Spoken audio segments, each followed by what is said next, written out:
Hello! We've managed to stop tangenting long enough to get started. What tangent? I don't tangent.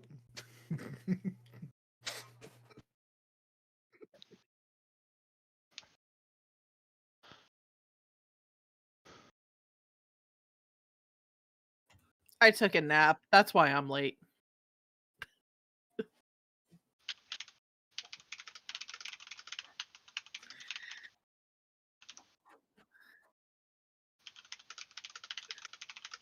I have no regrets. It was accurate.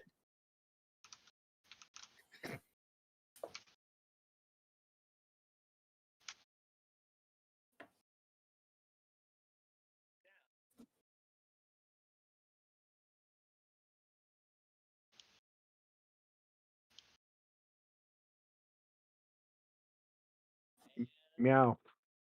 Has bitten our friend Barrick, who is now on a mad dash hunt to get cured. Thought he was napping first. Nap first, but then mad dash.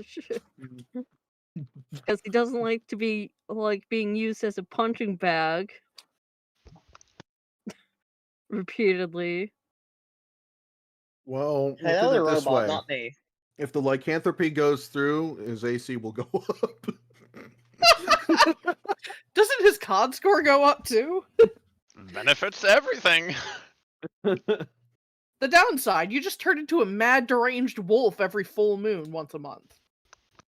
There's also a possibility of other points, but yes. How to become the Hulk, but with a thirst for blood. The whole violence. No, the Hulk doesn't eat people. Blob does, unfortunately. If anyone gets that reference, I'm so sorry. I do. The ultimate run. The ultimate run. Ugh. Tastes like chicken. Oh no. I am chaos.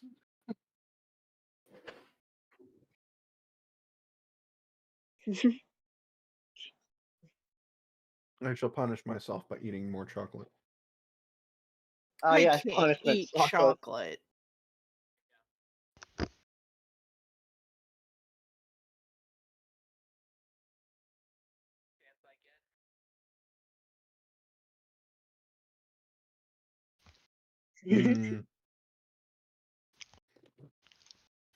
It'll be fine. All right, let's go.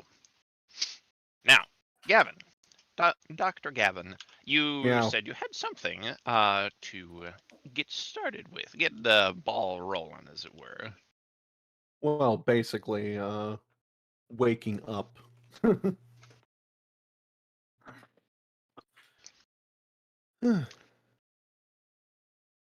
As Gavin wakes up, what does he see? What's going on around him? Well, first thing you see is the two comfortable pillows you had found yourself sleeping upon. And That could mean many things. You need to reiterate on that? I was about to follow. You look up then and see the face of the woman whom you had started dating again just recently. Kitty, who is head tilted back against the stone wall of the basement, just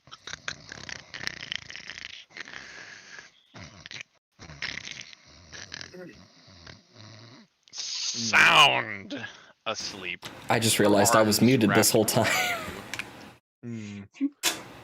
Looking down, on a scale of 1 to 10, how naked am I? You are like an 11. Looking back up, very confused. How naked is she? Also an 11. Okay. Oh. There's one way to calm an angry werewolf down. Kinky. That was not brought up last session. Also, I have just realized why it's called a birthday suit. I am not the smartest. So good. Frankly, it took me a while to realize that as well. So welcome to the club. Yeah, don't you know you're Oh wearing my- a full three-piece when you come out of the womb? That's why it's so hot, you know? Stop. Covered in Stop sweat. right there. Cease. Cease. Stop. You violated the law. I would like to reiterate one more time. This is an 18+ channel. If you are below the age of 18 and that is not in your age at all, please leave. So, I will indeed admit to being criminal scum. You have violated the law. Gladly.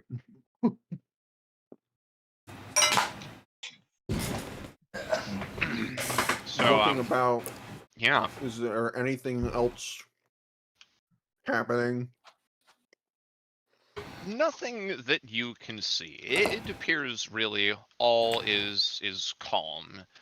The basement is things are strewn about, you know, rough housing, if you will. I was gonna get a Dr. Pepper before stream started. Oh well, I'll be fine.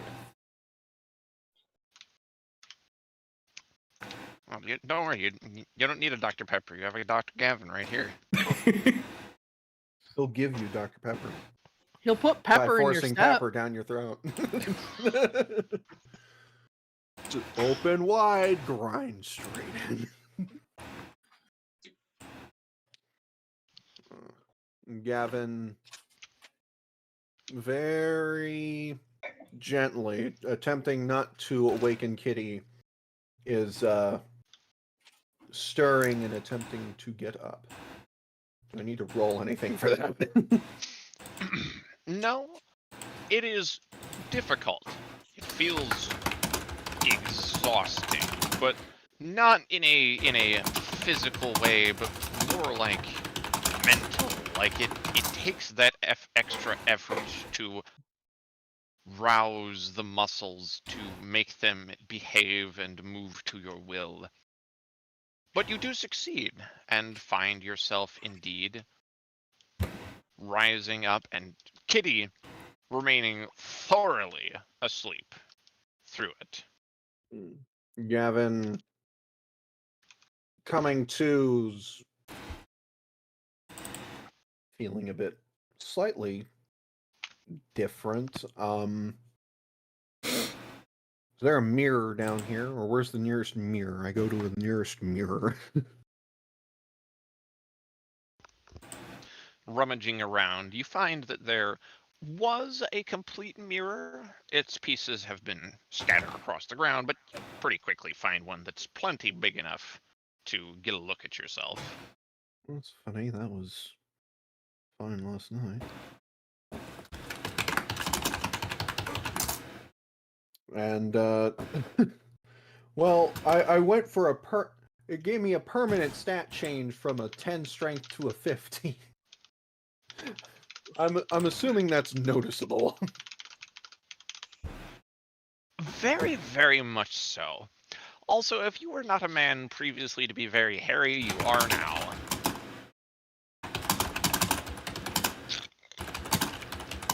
His name is Gaston.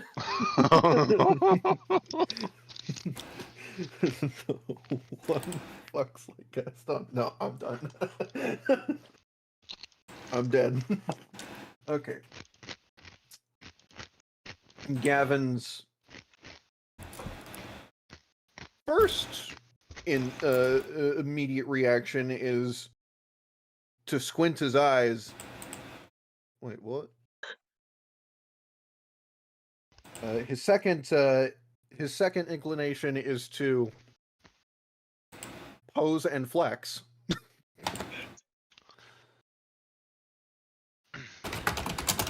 Off in the background, you hear a very sleepy, Well, I don't know. Nice tasty breakfast. Could flex and look so handsome.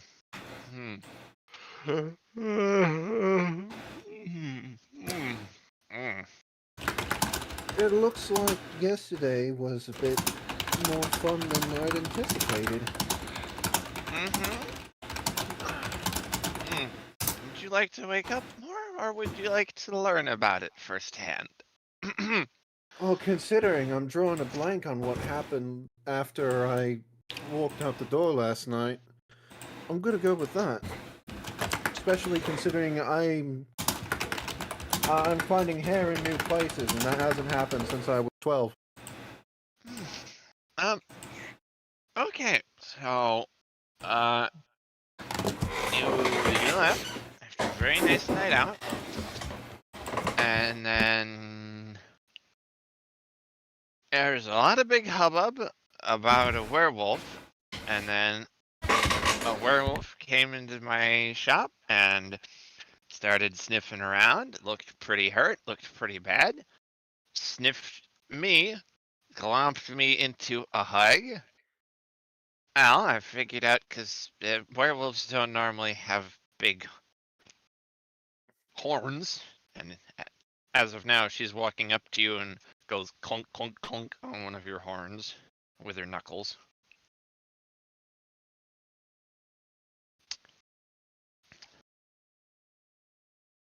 Gavin blinks for a moment.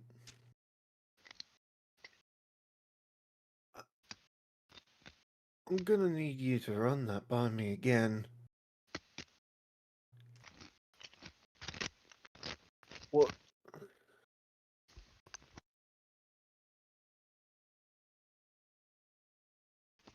She clears her throat. You, Dr. Gavin, you had, I don't know how, become a lycanthrope, a werewolf, and had come to me to seek refuge. Your friends came looking for you, and I managed to explain, and they equally figured it out, and elected to leave you here, where you'd be safe and sound. And if you're wondering why my basement is much less organized than I'd like to keep it, and our clothes aren't, well, something I think about the first turning by a full moon did something in that department.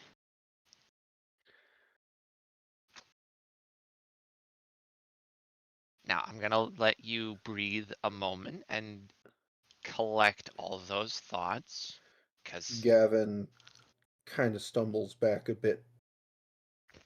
Is there a chair behind me, or is there? she kind of takes your hands and guides you toward what must be an unusually sturdy armchair, as it is untouched despite being well within the, you know, radius of roughhousing.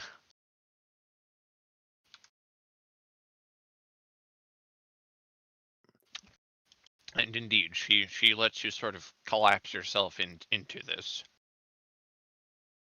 You and I, when I was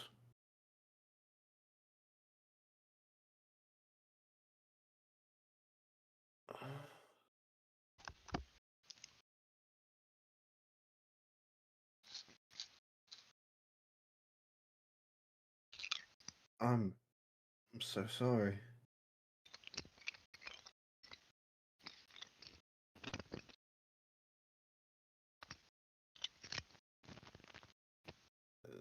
Gavin's mouth is very dry.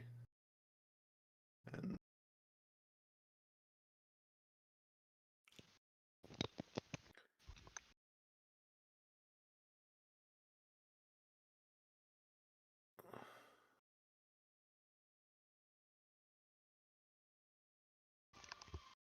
She reaches out and cups one of your cheeks and says, "Hey, hey, hey.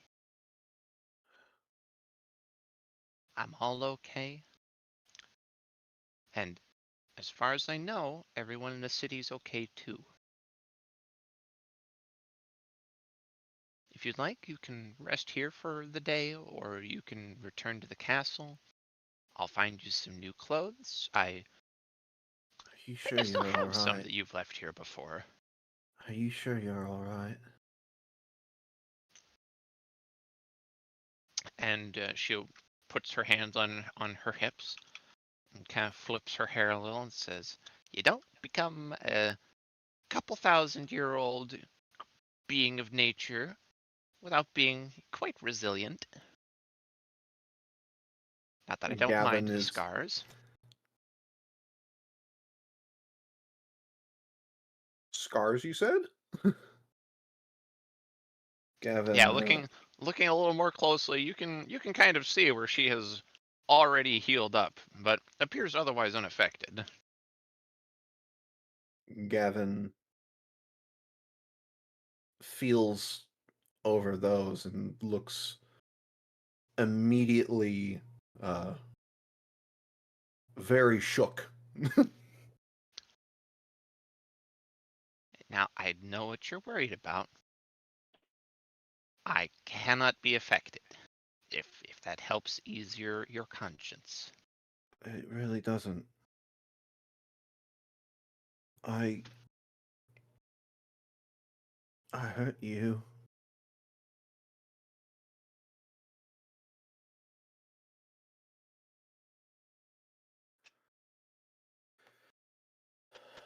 I hurt you. Hey, you stop that now. Come here. She just pulls you in close. I'm all right. I'm safe. Okay?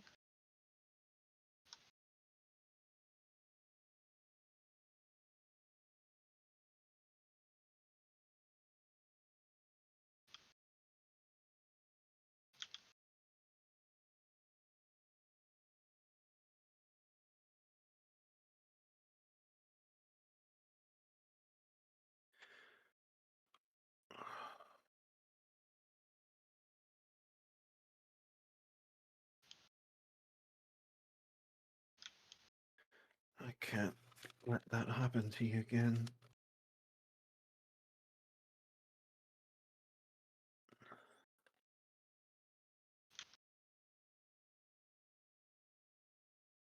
That shouldn't have Okay. happened in the first place. How did I how did I not know? What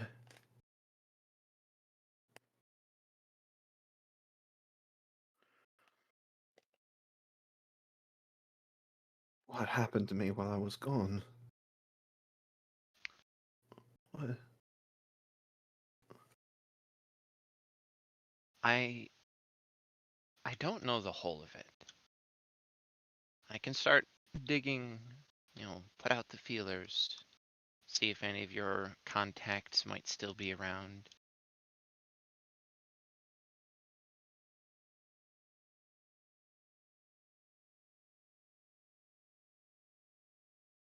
Gavin finally looks up to her in the eyes. I'm so sorry.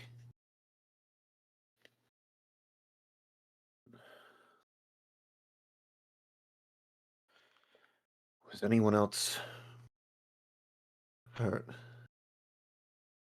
I'm not sure. But you mister, you know I forgive you, okay?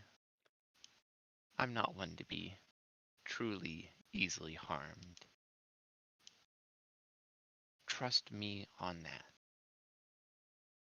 As for anyone else, I'm not so certain. I don't think anyone in the city was harmed at all. Mostly, I think you just ran through. Indeed, like a scared wolf with too much going on.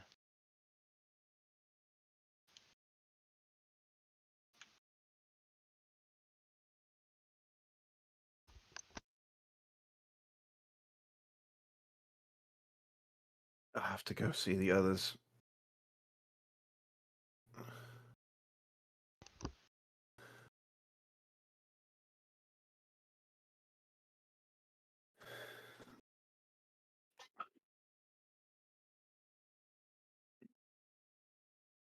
He said there's still some clothes here.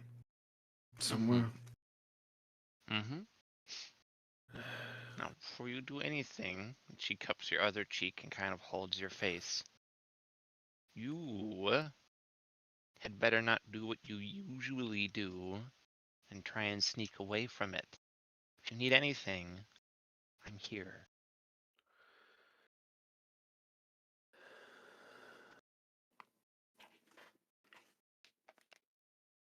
Right. Now, can I get a Dr. Gavin assured promise? You're not just you won't go to something like the bottle, will you?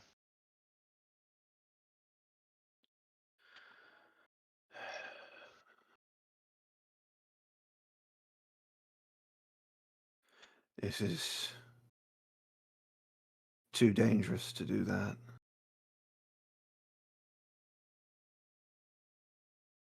Okay.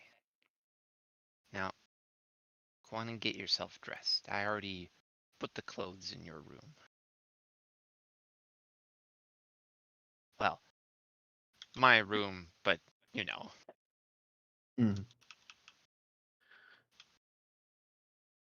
And Gavin stands up and goes to go get dressed. It's an old outfit from when you and she had been seeing one another about 100 years ago, and or more. The more you think 150. about it. Yeah. Oh no. And it's been well kept. It's an outfit you remember that she liked quite well.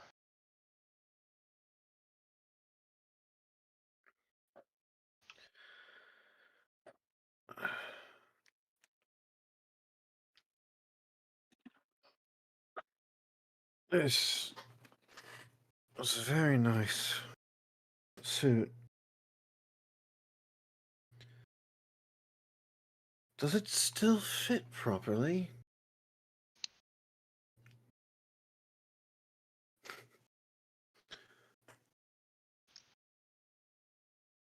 Interesting. All right. Gavin, with the suit on, goes back out and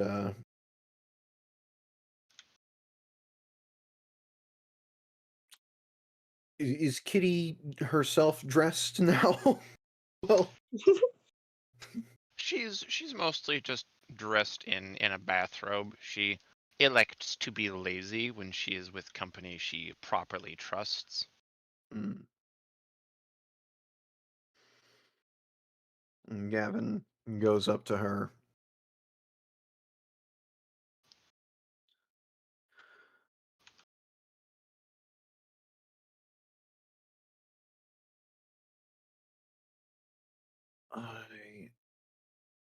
I don't know what it is.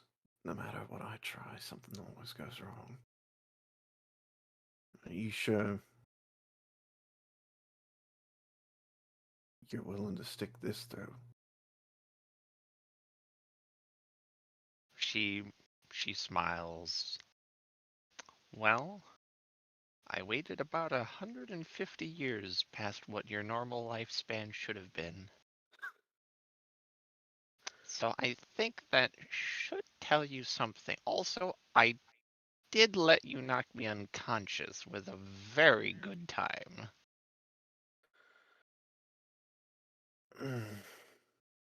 You know that I could have stopped you if I really wanted, right? Yeah, but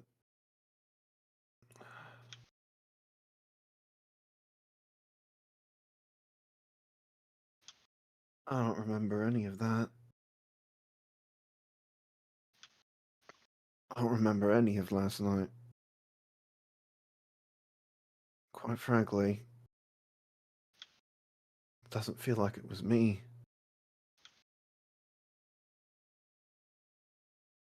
It feels like it's my fault.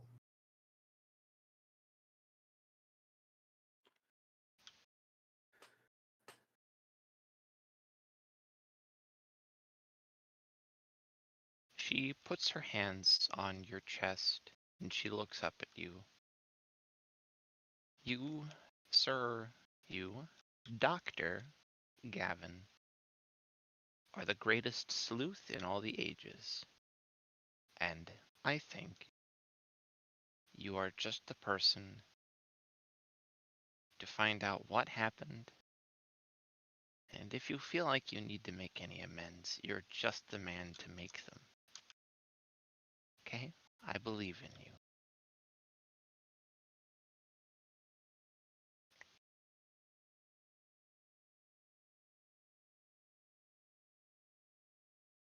All right.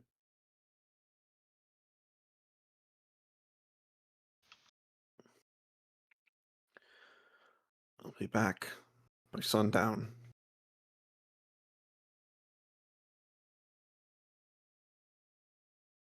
Need to go see the others. All right. You know just where to find me. Now, take care.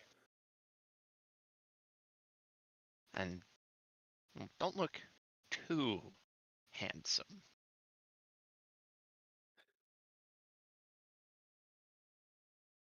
I had a difficult time of that before. Yeah, not only are you wearing this best outfit of yours, well now, if you cowpoke some of your muscle, I'll hardly be able to pry any other woman off you. Mm.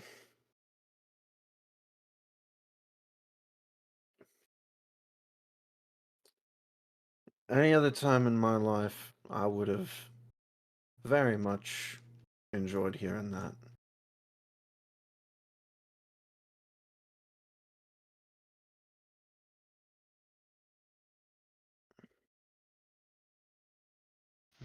I was hoping it might make it a little easier, but guess it's not quite working, huh?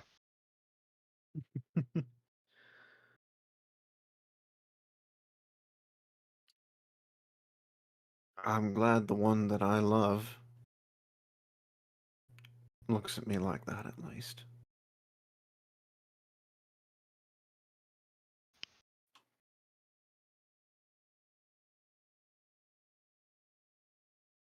She smiles and gives you a little kiss. Says, all right, you are a man of duty, and I know I can't keep you, so go on and get that sleuthing mind of yours going. Well, I will, but oh. And it's now that, besides the flexing, now he's walking outside and getting stretched in the morning sun, that he's feeling, oh, there's some energy to this. There is stamina there that he did not have before. Oh, if this feels this good, that's not a good thing. Oh. I think I'm gonna run all the way there. I think I can run all the way there.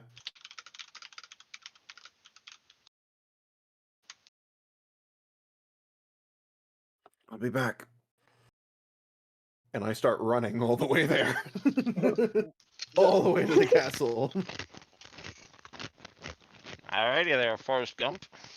And the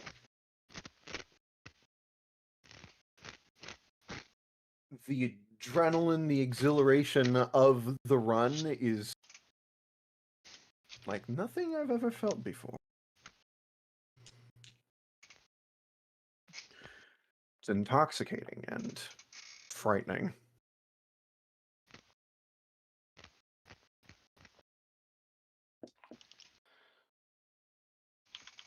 So what's happening at the castle? Before I get there. Well, Myra, you know what I described to you. Yep. Let's say that you're waking up after that.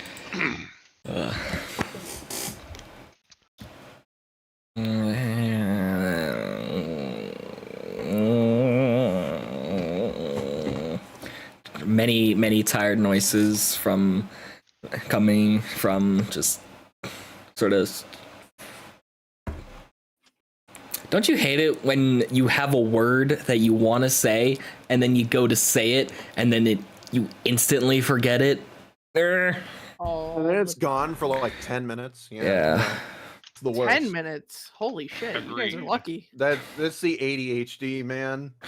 I'll remember if there's a trigger. That's it. Yeah, just coming from just very tired noises, just coming from Val's chest. Val Val. will. I was about to say there is a great noise of stirring from your lovely woman asleep atop you.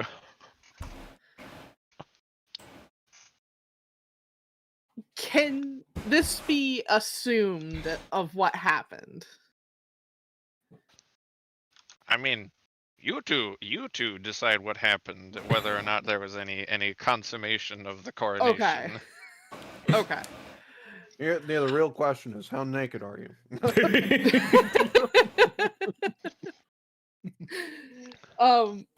So with this, Val would simply brush oh god, names shift out of third gear.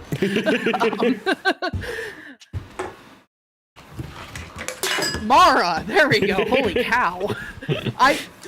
I'm so sorry. I was like hard shifted into my Saturday games where I was like, wait a minute, those aren't the right names. I could hear the sound of the engine turning over in your head. Yeah, okay. Anyways, so Val will hearing Mara grumbling against him, he will brush her hair out of her face and start like rubbing her back and comforting her.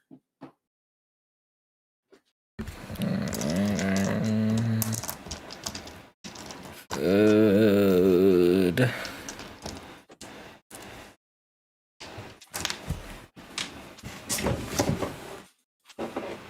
It's morning. You gonna wake up?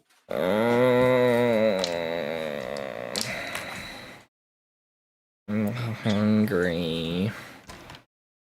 Well, you gotta wake up to eat.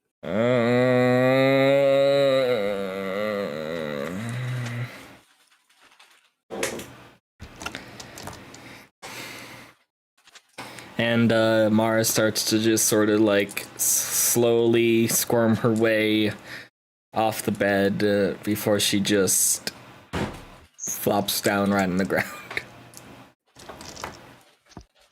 Whoomp.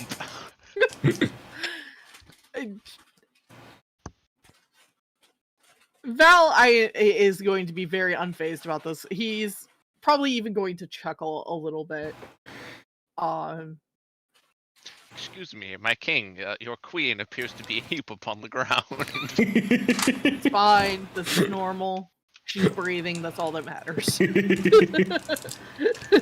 Not an actual interaction. Just thought that was too funny to pass up.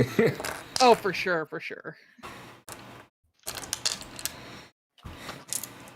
I am being delivered food. 1 second. All right.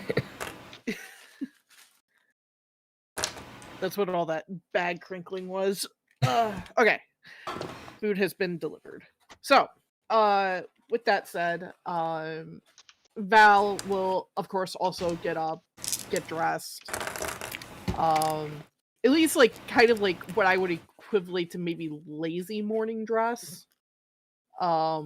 So not necessarily like fully geared armor, but like just his clothes that he wears under his armor, right?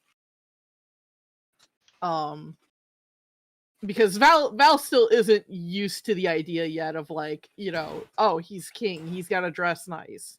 You never know who's going to show up, and it's like, no, Val is still very much in the mindset of, I am still on the move. I still need to be ready for if there's an attack. And he will get up and if there were any documents brought into his room while he was asleep, he'll probably look those over real quick. Probably even bring them with him. Most likely probably bring them with him because he's a workaholic. And basically offer a hand to Mara on the, who I assume is probably still in a pile on the floor, and to help her up and begin walking to the dining area. And maybe stopping by Barrack's room along the way. If Barrack's room is along the way. If it is not along the way, then he will just wait for Barrack in the dining hall. Oh, Val.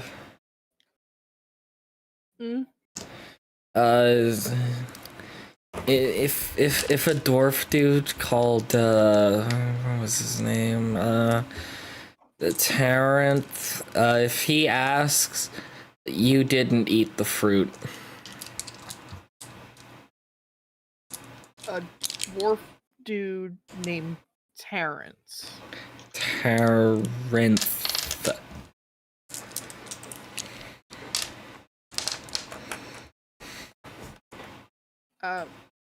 Sure, I'll keep that in mind, but I think the only dwarf I know is named Barrack, so Okay. pretty sure he already knows. Okay, well, you know.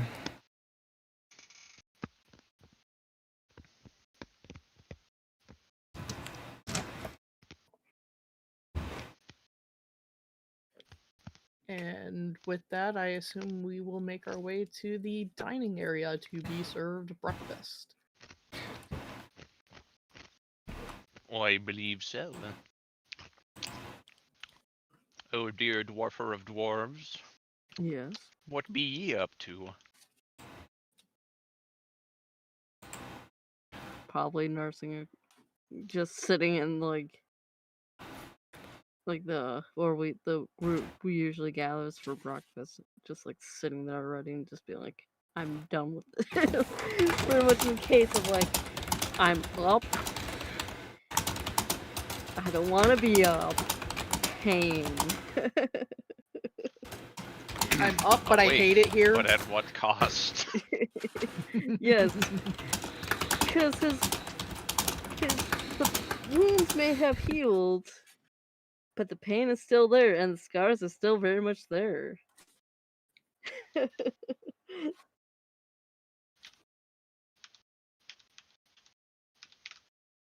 Without with what armor he can salvage on, and the rest of it probably like sitting off beside him. I mean, you look at your armor and it appears to have already been mended. The castle servants likely had already come by, seen it, and seen to its repair and refixturing. It has new leather clasps, it has new ties, it has, everything's been nice and neatly fixed. You can tell that there has been forge work done on it, and it isn't as pretty and clean as dwarven forge work can be. But at least it's fixed. That's the important part. Indeed. Much to, I believe, Barrack's pleasant surprise. Yes.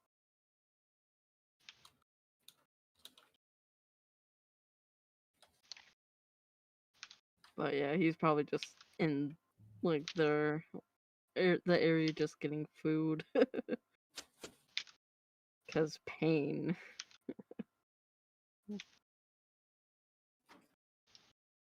So you see that Val and Mara make their way in, and shortly thereafter, there is also a Dr. Gavin as well.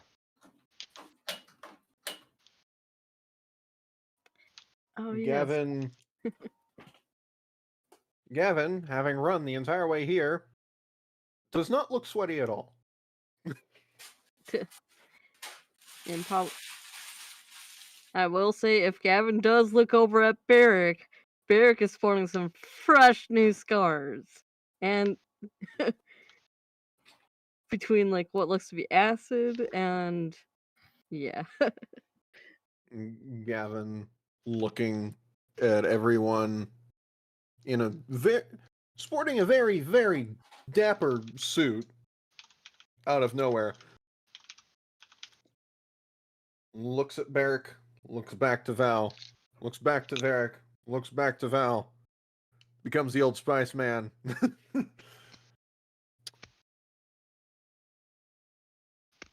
I didn't eat anyone, did I?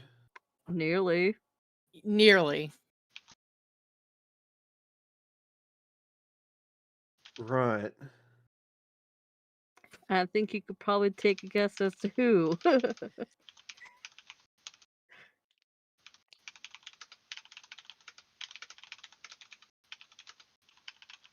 Well,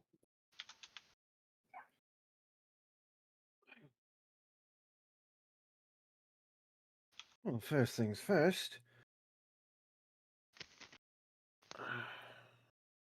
I need to go to the library and figure out how to get the hell rid of this. I'm gonna join you on that because you did a number, and I'm gonna go off the assumption that I also got infected through you messing me up. That is a good assumption to make. And before anyone hits me, because I remember when Gideon tried to eat me. This is all very new to me. So I you did not. wait a minute. I You said new. This isn't. That was your first transformation.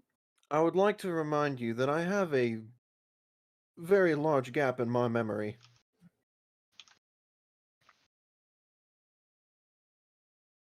I remember being in a temple in a city to the south,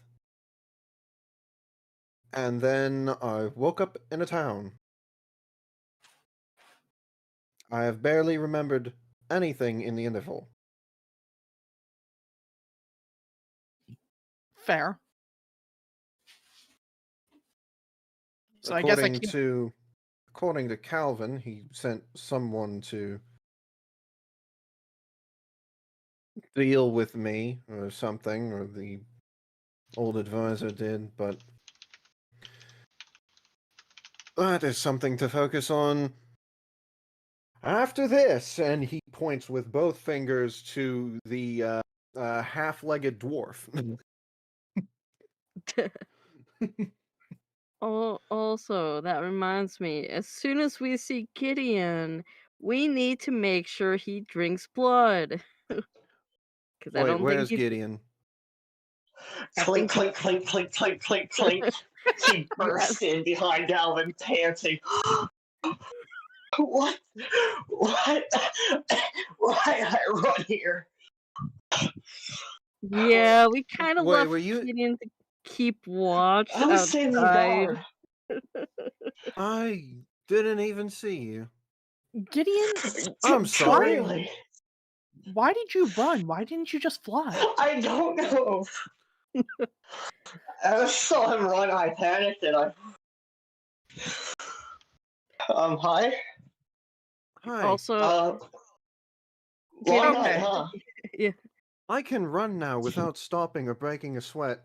I feel very energized, and as much No. as I like that, I'm quite frankly a bit terrified. which now that you're here, Gideon, I don't think I've seen you eaten since the last time we saw you eat. Yeah. I should do that and feeling a bit. Do it now.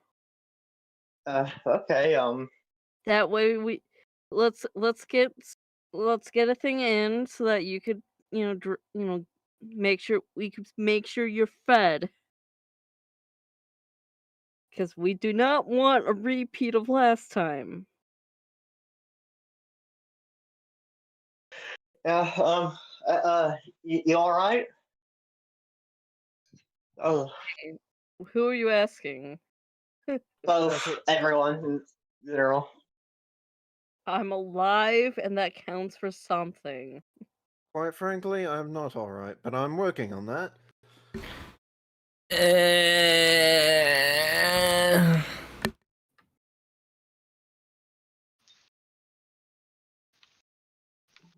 It is at this So, stage that Gloria walks in real quick, and she's carrying trays of food, and is noticeably also sporting a set of not quite plate armor. It looks lighter weight than that, but something which fully covers her head to toe, so she is not at all visible to any of you. And she sets down plates of breakfast for everyone. That's a new look. Absolutely.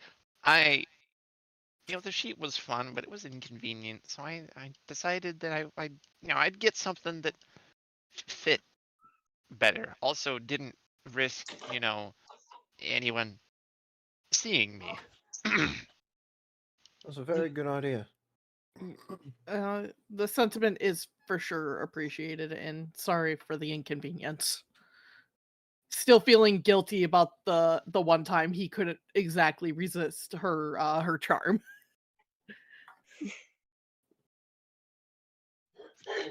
But yeah, let's see about getting something in for Gideon at least.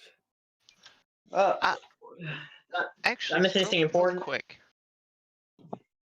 So Gideon, and Barrick actually, I was kind of thinking.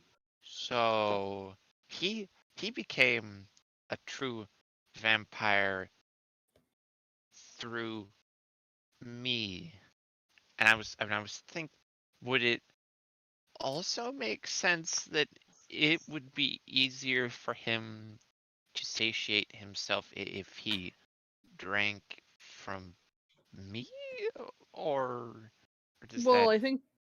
I would think the question with that would be then, wouldn't it be does that work? No offense, but you being a succubus and all. I'm throwing out. I'm just saying. I don't know this. I'm not familiar with it. Is that something Gavin would know? You know what? Go ahead and make a roll for it. Well, what kind of roll am I making? Arcana or something? We'll say, yeah, Arcana. You have proficiency in Arcana, right? I have expertise in Arcana, and when it comes to researching or remembering information on monsters, beasts, and stuff I'm good at, I have advantage. Well, cool. There you go. Well, I'm glad I have advantage on that because one of those was, and the other is a 9, so that's a That was a Yep. what total? 22. Your mic is just randomly cutting in and out. Of course it is. Rip. Give me just a moment. Whop. With a 22 as your result, you are indeed aware that, yes, a vampire turned by true love through a succubus indeed may find greater sustenance in his wife than in any other creature. And But even, as far as you know, has better control over how much he takes.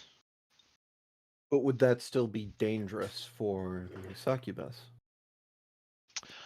Only if he were to already have lost control. If he were to be in a bloodthirst, it would be dangerous, yes. Gloria, I think you are correct on that matter. He might draw more sufficient nourishment from you, though I'd still be a little careful on it.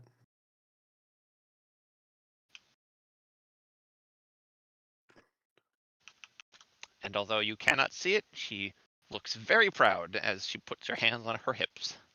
And you can see her tail now starting to wag. Well, that solves that then, at least. Yep. So, Gloria, just make sure to always take your health into consideration first before, you know. I'm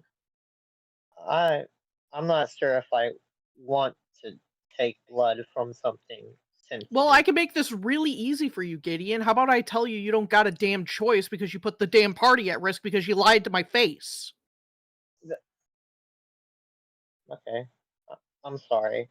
Yeah. Yeah, he gives also that knowing dad look of like, I'm fucking disappointed in you, you better fucking listen.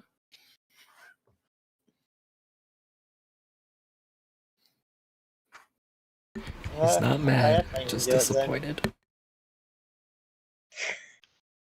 I have nothing to say here. We paid our debts to each other.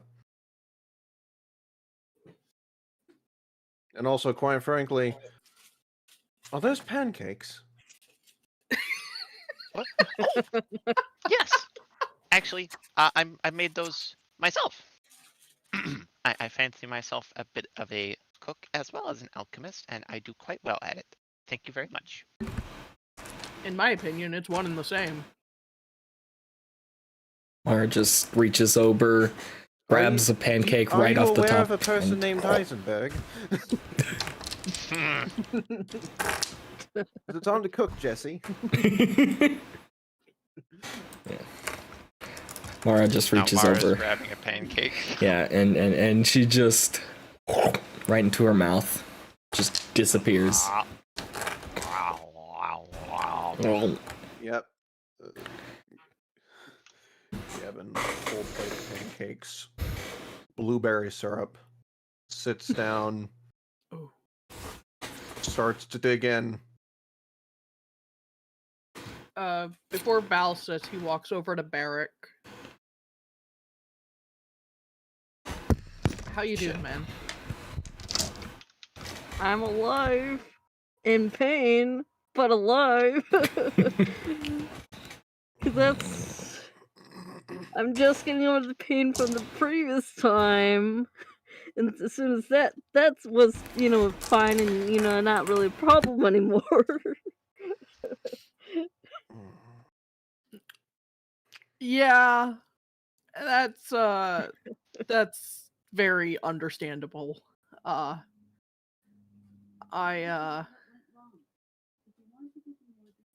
Okay, Alexa, shut up. No one fucking cares. But yeah, definitely gonna have to look into, because as mentioned to Gavin earlier, I'm just going off the assumption that with it, lycanthropy being an infection of the blood, it's very likely that it got passed on to me as well. Yeah. Wait a minute. If Gavin you takes another pint of pancakes. I'm sorry. I'm having like the greatest vision going on in my head, and it is absolutely fucking hilarious. By the way, anybody who takes a plate of pancakes may add 1d12 of extra hit points. Oh, nice. Lana. Yeah? Am I experiencing anything similar to a previous campaign when I'm eating these pancakes? They possess their full flavor. They have their full texture. It tastes as it should. But instead of it actually filling you as it normally would, it's almost as though someone has just taken an eyedropper, and that is as much as it seems to fill you.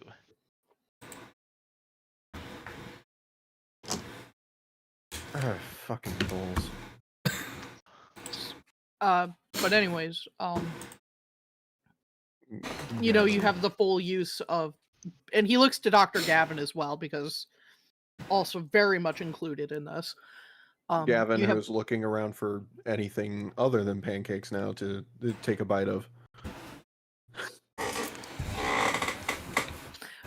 You have full use of the libraries and anything that's within my power to be able to assist you in this endeavor. Yep.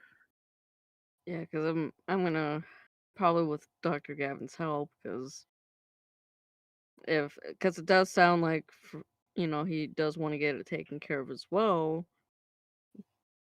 To look through both libraries, this library in the castle here and then the public city. library in the Yeah. city. And if you know what, I'm gonna throw in a third option as well. And I'm gonna throw in if we can't find in anything in either of those, and that is I should also consider my god as well. Oh yeah. Do you remember? Do you remember Gideon did give him a magical item that lets him, I believe, read super fast? But yeah, Dr. Gavin, remind me again, is there like a royal, essentially like a royal library pass I could give Barrick that would allow him even into restricted areas? I believe that's called your signet ring. You can just sign something for him. Gavin looks up and he's got what looks like many different kinds of food coming off of his mouth at the moment as he is experimenting in a somewhat panicked way of what is filling and what is not. So far, the only thing has been bacon. Val has the look of concerned and disgust on his face, and he is also going to keep that simply to himself. It would appear. I'm sure the signet ring would suffice. It appears that I only gain satisfaction from meat now. That's concerning. And kind of sad. Yep. At that There point, used to be more bacon here. You ate it all. At this point, you might want to try just going after the whole thing of meat, like whether it be cooked or. I wonder how long. Shit. On my notes. I wonder how long it would take Brianna to cook a whole ass pig.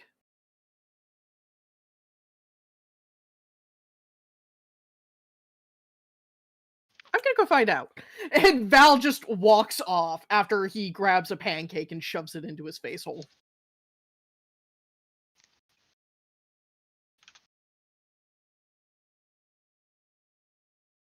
Well, I think I'm gonna figure out dinner a little bit later.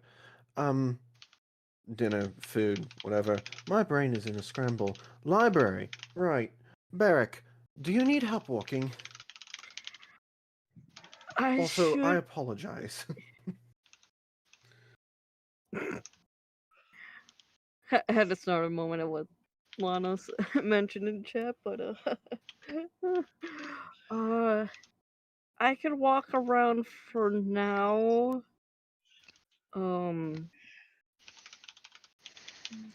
But yeah, like with the two of us like working on stuff, it should hopefully we can hopefully find something a bit faster. Because thinking about it, taking a moment to think about it, I would not be surprised if there were different things for just infected and after you turn in terms of finding a cure. I imagine there's different stages of infection. Yep.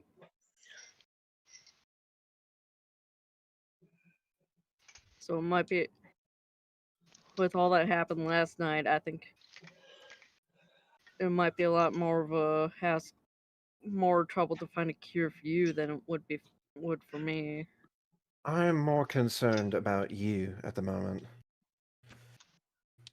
Oh yeah, that's right. I will deal with me once you are able to be dealt with. In the meantime, I need to correct a mistake. So, shall we to the library? Indeed. Alright.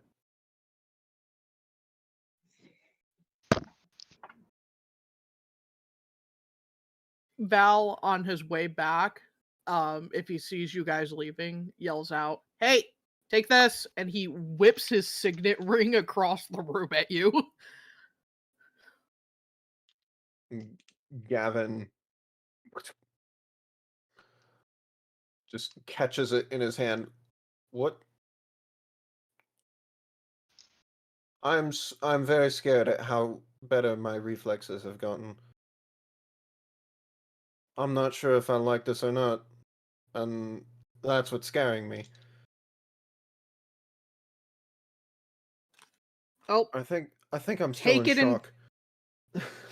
well, for now, take that and see what you guys can figure out. I don't feel Yeah. like writing a goddamn letter right now. Oh, that's perfectly reasonable.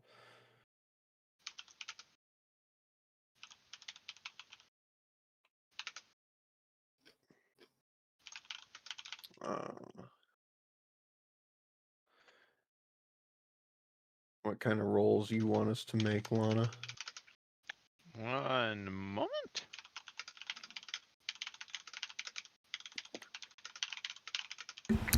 Who's he typing to?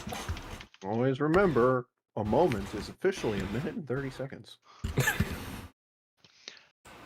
Now, as for what you'll be rolling, each of you will roll a D100, and you may either choose to take advantage on that and roll it again for an attempt at a higher number, or you can combine them for whatever the result may be.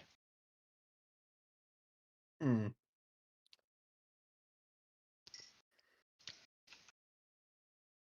This is when they both roll 100, so it's 200. I mean, if we can do that.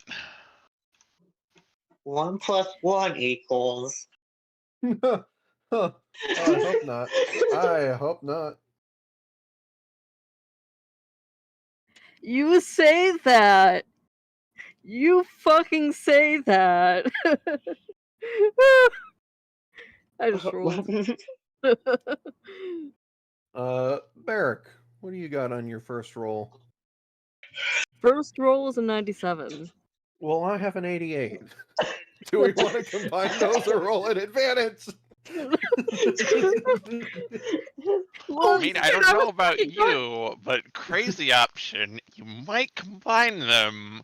Just saying. We might Oh, want man, to combine them considering how high we roll both were. It was a 88 plus what was that again? A 97. Oh my god. That'd be 185. Jesus Christ, you guys. I was kidding! It was a joke! Too bad. That's why I said you say that. And considering my you luck say- with rolling dice. You say it's a joke. You have the monster hunter whose job is to research this stuff, and the literal cleric of knowing things. And it's their job to find out shit. Alright, Lana, where's the Nerf bat? I need to hit these two fools! You gave it to the researcher and the college professor. So the And moment you the asked both the- of you walk into that library, the moment you walk into it, it is as though you initiate some sort of scholarly intra-mind link, and you both sort of look at each other. Neither of you really speak full sentences. Barrick, you just sort of go like, huh? And Gavin, you're like, and then, and, We just silently Vulcan mind melded. You immediately head to the Royals wing of the library, find yourself their collection of bestiaries, amongst which is a treatise on the collections of cures for strange and bizarre afflictions and disease. This immediately details the stages of lycanthropy, stating that in its early moments, that is those first 24 hours, it is possible to cure it through a simple imbibing of a cure disease or even a cure poison potion. Beyond this, it becomes increasingly more difficult. Most importantly for Barrick, that first entry is very attractive, as that's as easy as go out to a shop, spend a few silver, have yourself a chug, and you're good. A bit of a bitter drink in exchange for no dog. Yep. Now for Dr. Gavin, what he knows he must chase down in order to fully cure himself of this is, do either of you have proficiency in nature or survival? Yes. I Survival and have and neither of nature. those. All right, Proficiency in Barrick, survival, expertise in nature. go ahead and roll nature then.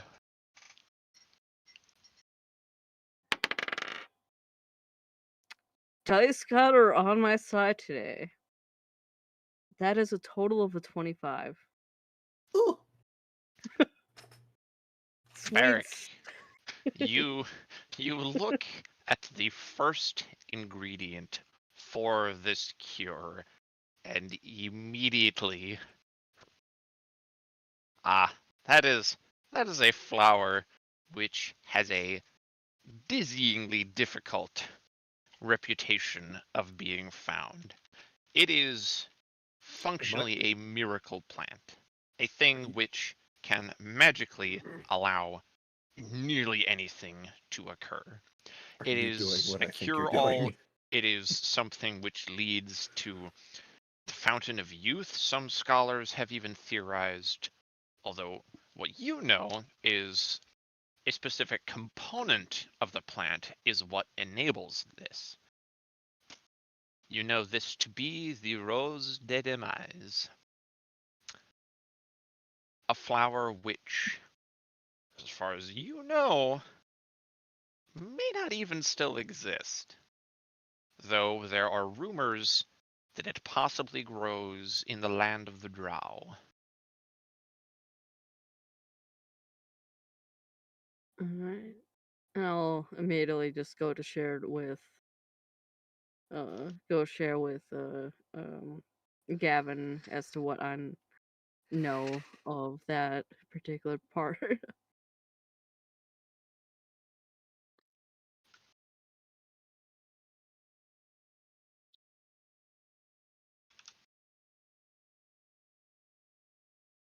What I did will you? also say the other ingredients are 4 grams of clear gold and 1 drop of blood from a closest loved one, and a ritual described after such.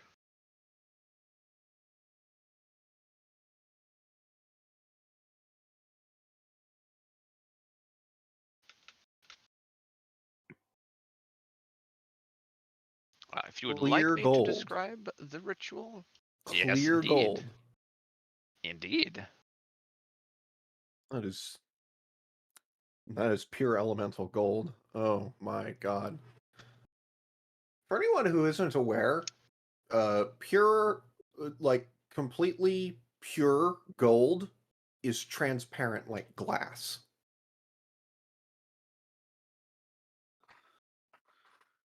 That is frightening. Yes. What is this ritual?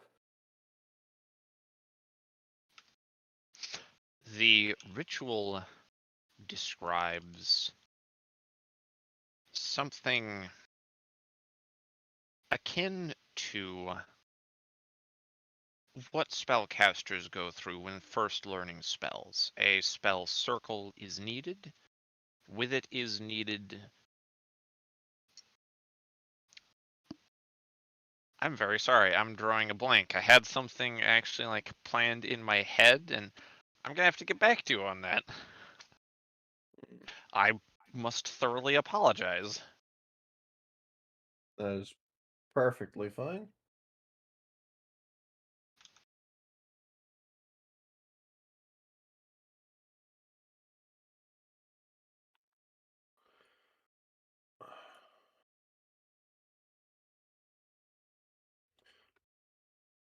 Are there any other stated methods of cure for one in my debacle?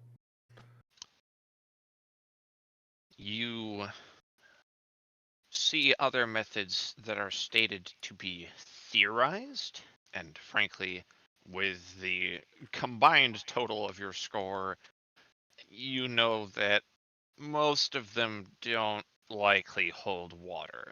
The other would be to seek audience with the goddess of lycanthropy herself. Hmm. I don't like that that's a thing. The god of baby-eating wolf men. Great.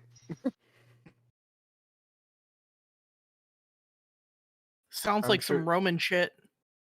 Sounds like a cheery fellow. Probably great at tea parties.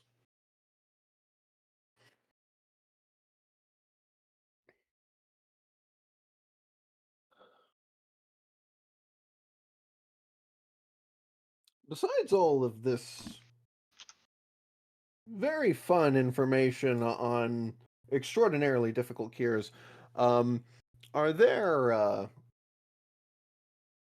any ways to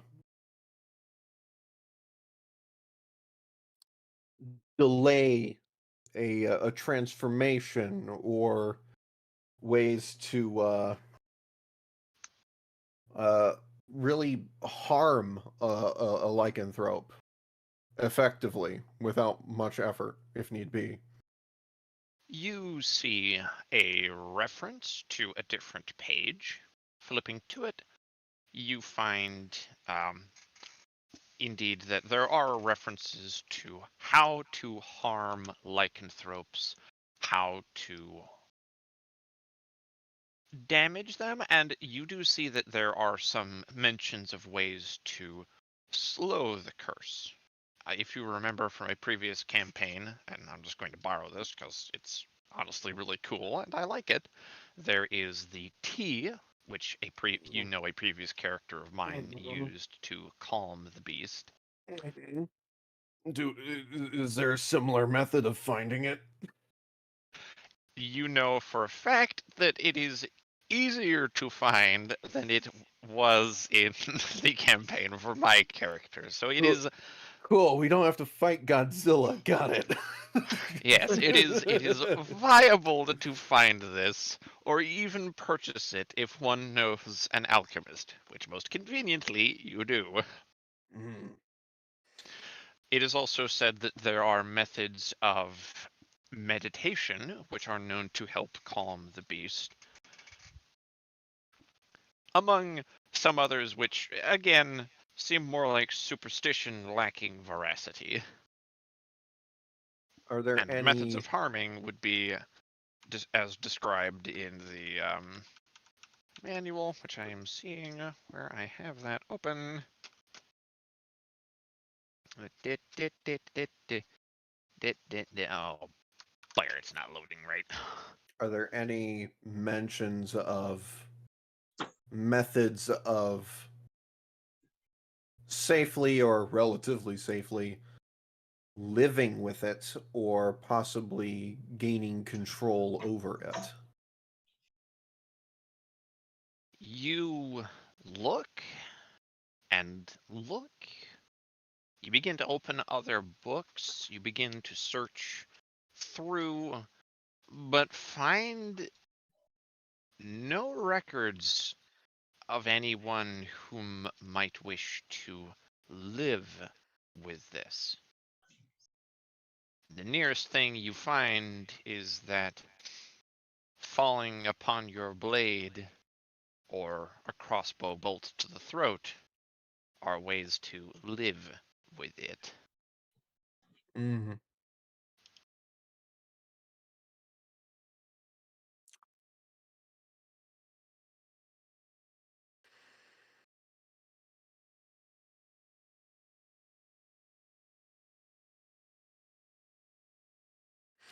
Any other information worthy of note?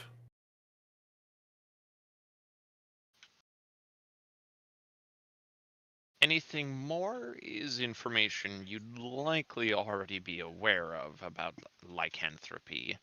It gives whomever is afflicted with it great and enormous physical power.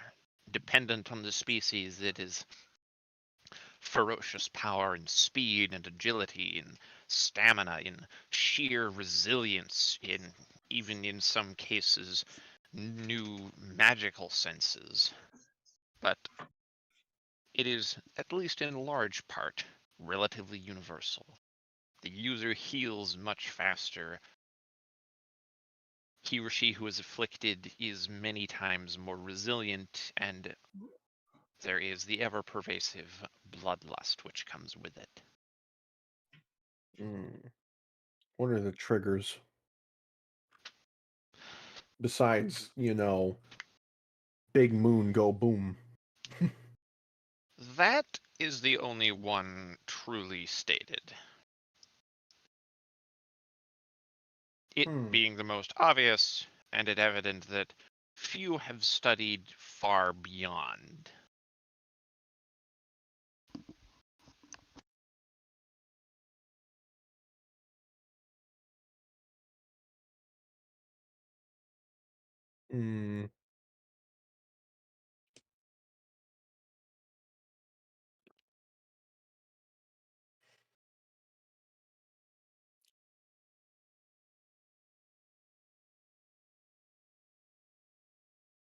This lack of information very, very much intrigues Gavin's intellectual side.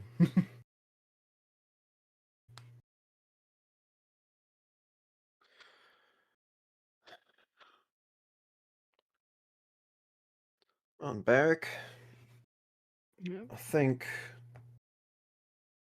we should go get you some medicine here real quick. Yeah. And we should probably do it now, because Yeah, time is no, of after the 24 essence. hours it gets a bit more silly. Yeah, it's like, from the looks of it, there's still stuff that can be done, but especially if dealt with in the first 24 hours, it's probably like the best like way to ensure. Yeah, let's keep it even within the next hour. Let's go. Yeah. I don't fancy these other things, especially this one here. Slay this. Sorry, my celestial is still bad. Slay the sire and eat its heart. I don't think you want to eat my heart.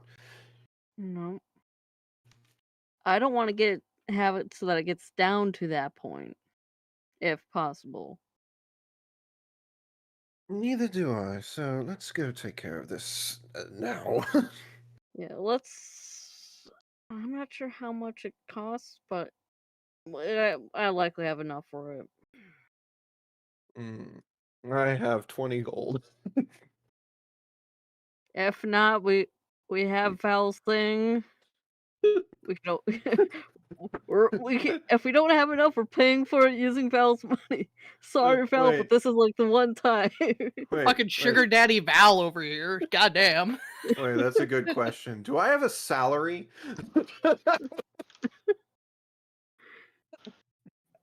You might have to ask that to be reinstated. Yeah, I was did. about to say. I think Val probably would have like tried to find records of your salary, tried to just be like, yeah, this guy is not dead, he's still alive, reinstate his salary. The thing is, they never realized he was dead, right? So he just probably has like back pay or something. Well, the Like, thing what is, the they f- for you? they would have known that his lifespan isn't that long. So after being gone for what was it, 150 years, like they probably would have just been like deceased. I thought Like, the implication was he just returned and everyone's like, huh, how long do you think things live again? Also, to be fair, probably none of them knew about Gavin's experiments with the lich phylactery. So, who knows? Maybe that'll make him immortal.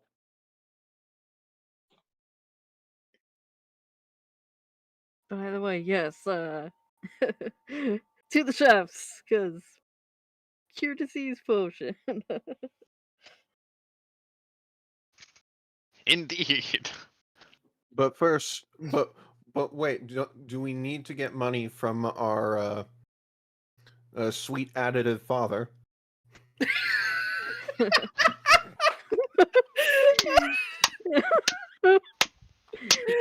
Oh my I think god. one would think that, like, I don't have too much. I only have 85 gold myself. I only have 20. We should hope, like, just for like what, 1 or 2 potions. Hopefully, wouldn't break the bank, but we I should mean, probably ask just in case. Yes, let's honest, let's go see Val.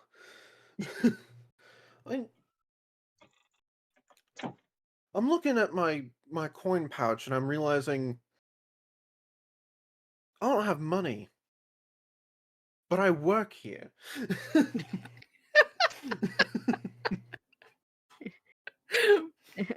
I mean, I love yeah, that sentence structure. I don't have money, but I work here. yeah, it's like, hey, at least you have inflow coming in. That reminds me, I would have inflow coming in if we were in somewhere else. If we were somewhere else.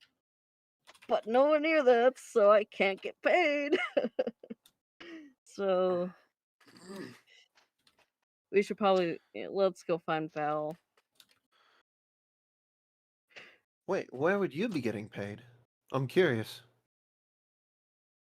I work as a knowledge cleric. I have some stuff kickbacks from helping write research stuff. Interesting. Would you like to compare notes one of these days? Yeah, at some point, but let's after we take care of the whole situation. Yes.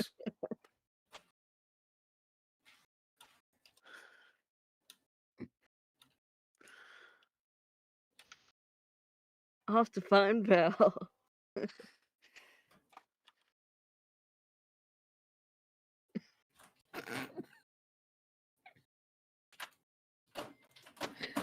La-da-da, la-da-da. I'm assuming we eventually find Val. Indeed. Val, where would you be at this point? How much time is assumedly passed? I would imagine a few hours by now. You both would have spent quite a bit of time in the library hunting and searching. Okay. With that said, so Val during that time would have not only eaten himself. Wait a minute, hold on. That's sentence structure. Hold on. Excuse me? Excuse me? That's Mara's That's a dog. whole new level of self-love right there. Okay, hold on. So Val would have finished his breakfast, made sure Mara ate, probably figured out dinner given what Dr. Gavin said that morning. And depending on how long that all took,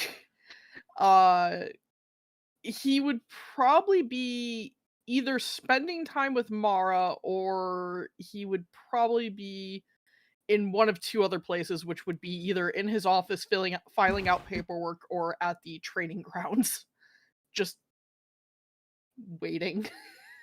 There's not a lot he can do. He's not knowledgeable in these fields. He can only help by being, here you go, guys. Here's all this access I can now grant you. Here's all this money. Here's these items that are precious heirlooms to my family that can only be gotten if you're royalty. Just a walking bank vault in, fucking signer. Gotta go visit good old Uncle Pennybags.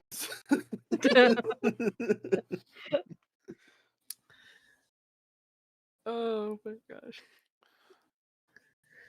So we'll solve where Val's at with those two places by rolling a d4. And he's in the office because my dice hate him.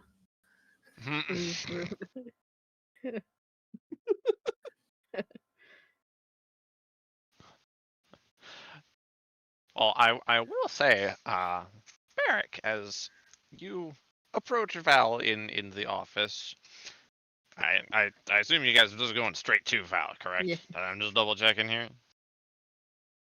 Unless we had anything else to do before we run to Val and then immediately run for the nearest place that has cure disease potion.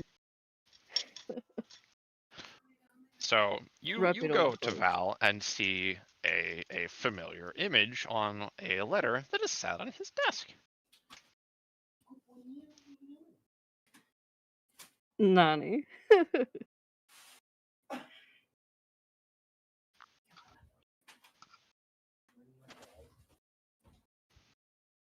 Hey, That's what you see Val. there.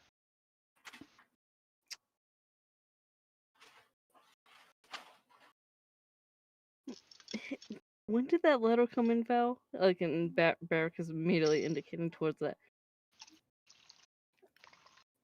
Hell if I know. Paperwork's been flying on and off of my desk all morning since you guys left. So between sometime me getting in here hours ago and you arriving just now. Cool, because I think I recognize that. Look, The between symbol. the two of you, you guys are book smarks. You don't need my permission to look at anything on this atrocity. I'm doing my best here. Alright. Could I take it off of your desk then? I literally just threw my signet ring at you this morning, which, speaking of, give it back. Do you think I care? Well, No. I think you'll be glad to know that Barrick's affliction can be, if he was infected, can be cured with a very simple cure poison. Or cure disease potion. Any Which we- consequences to taking those if you don't have either? Well, within the next, I'd say, how long ago did I mole you? I think Well, it it's was at less night. than 12 hours. Well, then Yeah. sometime in the next 12 hours, then after that, then well, it gets a bit Well, more complicated. Yeah. And Gavin has a very unpleased look on his face. Well, do you have to go to a particular specialist, or can Gloria make it because she's an alchemist? I think it's just any, from what I think we've gathered, is any, as long as they're able to make a cure poison and or cure disease potion. Well, why don't you try your luck with Gloria and go from there? Yep. I mean, Mhm. obviously, I'll still pay her. I'm not expecting her to do it for free just because we're all in this shithole together, but Yeah. But yeah, well, yeah, if that doesn't work, or if she doesn't have the time on hand, or she's not able to make it for some reason.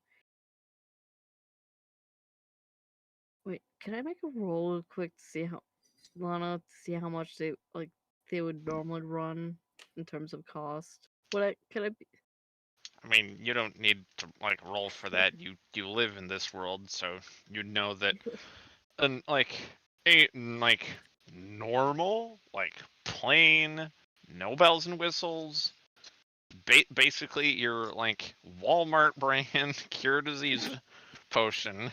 Fucking and that's how May Pepto-Bismol. is canon in this world now. Congratulations, you have discovered the cure to lycanthropy. It's Pepto-Bismol. You would know that the simplest cure potion would run you like 5 silver. Alright. So like chump change. Disease must not exist in this world at this point. Well, the thing Or- is, It's more like it's common enough that like even the most like it's easy enough to make up. Or like yeah, just the basic the thing stuff. is you know it's got terrible additives in it. You know it's kind of crumbily produced. Probably not healthy to drink a lot of them one after the other. Oh, I get it. It's tap water. Got it. Yeah, pretty much. You can pay more for a better, safer potion. Flint, Michigan, is that you? Yeah, I'm so sorry. You guys can ban me from the server now. No, it's fine. This definitely isn't the fluorinated lake water after Hatton Project. Definitely not. No. Oh yeah. I'll probably. It's like if you don't mind, then I'll take that letter and we'll go talk to Gloria.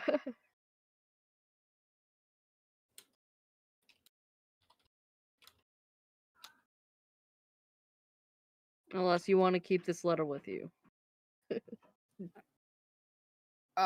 Did you already read it? Not yet. I mean, is it something that concerns me or my I kingdom? don't know yet. Haven't had a chance to look yet. I'm more focused on getting potion first and making sure I drink that, and then Okay, so- reading the letter. Okay, so cut me this deal then. If the letter ends up having to deal with me or my kingdom, just come and tell me. Yep, will do. Yeah. Okay, cool. Then yeah, I Either don't way, give a you shit. might still find out anyways, cause yeah. Yeah, I mean, whatever. So long as it's not anything I have to deal with immediately right now. I'm up to my ears in paperwork, as you can see. So I'm Yep. trying to get as much of this done and in order. By the way, Dr. Gavin, did we ever or actually hold on before I say this. We already did the trial, right? With House Perry. Like that scene's already been cut, done, and everything. I believe so. Yeah. Do I have notes on it? The trial is done. Like 80% of House Perry is there, but Okay. Okay, because it's still going to be a while cleaning up most of them, and even we're going to have to hunt down head Dick Nose, but Right. Okay, that's where, because I only had notes up until somewhere like notes to the trial, but I didn't write anything after that. the trial was very enlightening and had a fake guillotine episode. That's right. Okay. A I fake got this. beheading. A Yes. very realistic fake beheading. That guy will be traumatized for the remainder of his life. But anyways, okay, so with that being said, yeah, I'm still dealing with the aftermath of the whole House Perry trial and everything, and getting that organized and settled so we can fucking leave. Is- Well, with all that being organized, once I have this problem organized, do you want to talk about setting up a ceremony for you and your lady? You see Val puts a finger up for a moment, mouth agape, and then he closes it, putting that same finger up to his mouth, thinking.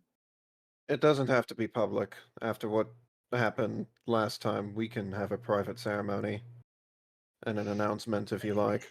The people need it. It gives them something to look forward to, a reason to celebrate, and take a day off from doing something. I don't mind doing the public ceremony, even with the risks that come with it. I'm more concerned with if we should do one, given the still present circumstances that we are still in, which is we still have a a dick face to fucking deal with. Well, I have a question for you in response as an answer to your question. Okay. Do you want to marry her? Yes. Then, quite frankly, you should do that as soon as possible. Because with everything that we're looking at having to do, besides Dick Knows and,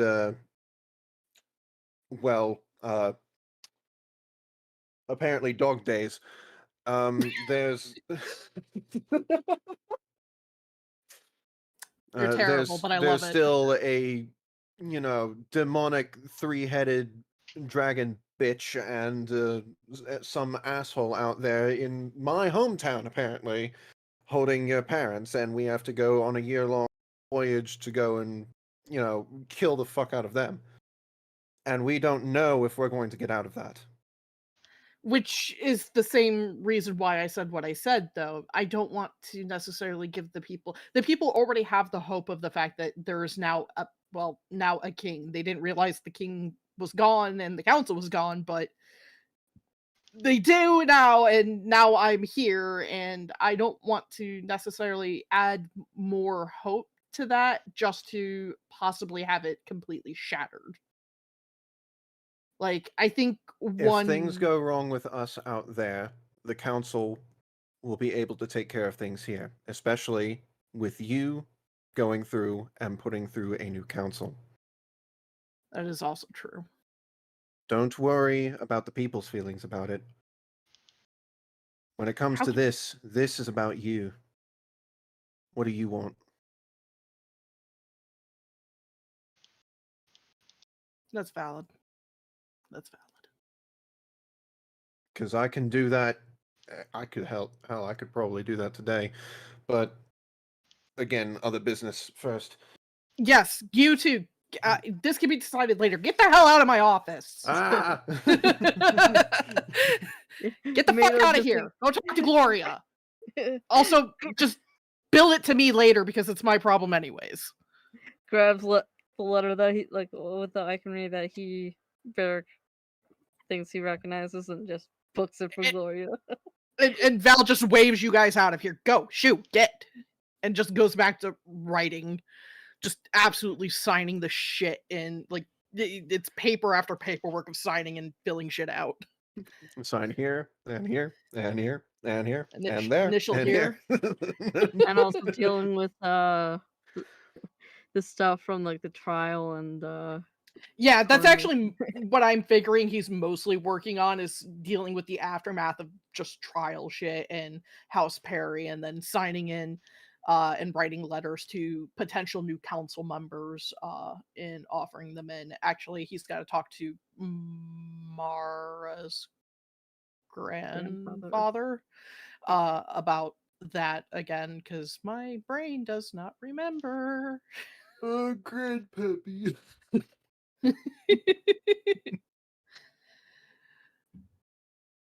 So yeah.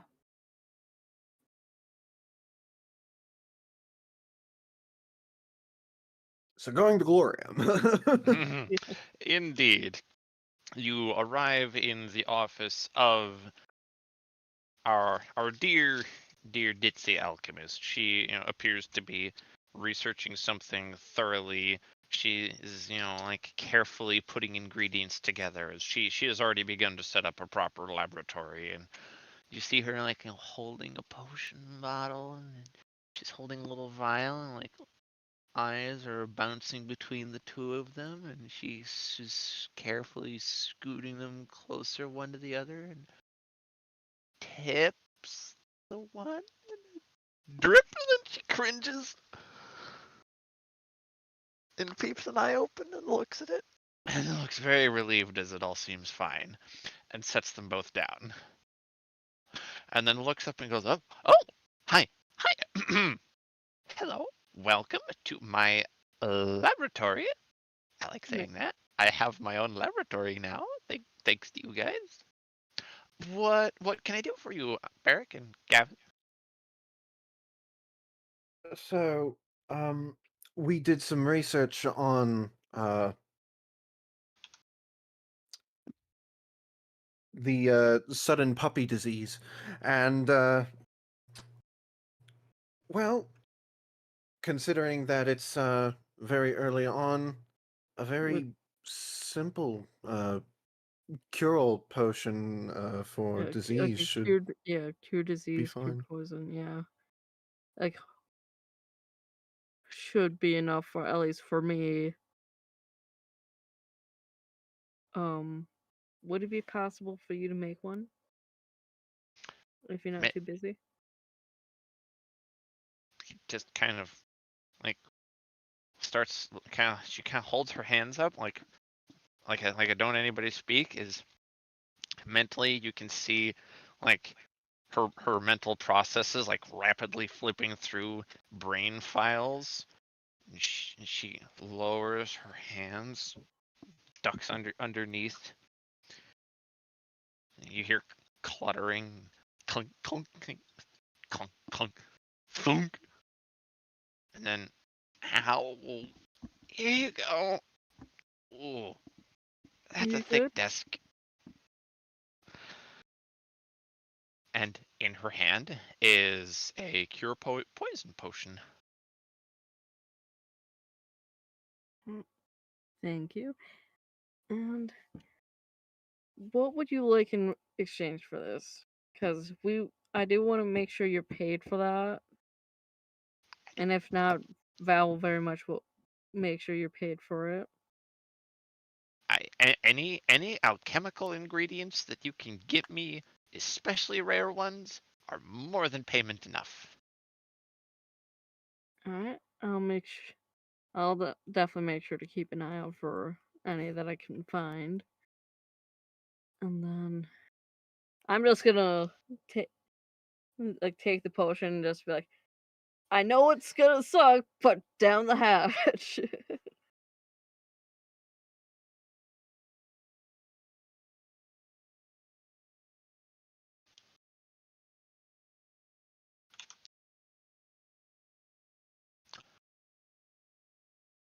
Oh, was there anything else at all that you needed? I'm so very sorry. I spaced out there for a moment.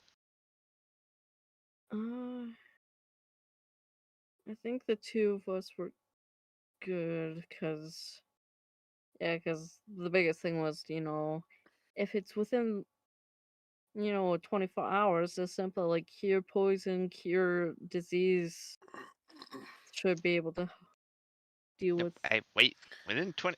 Wait, she just sort of walks over, uncorks the potion, just thunk, and tips your head back a bit to just go go go go go.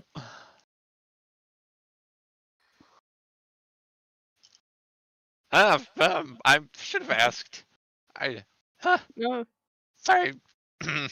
This is one of the few cases where it's more important that it's it's made sure that it's done.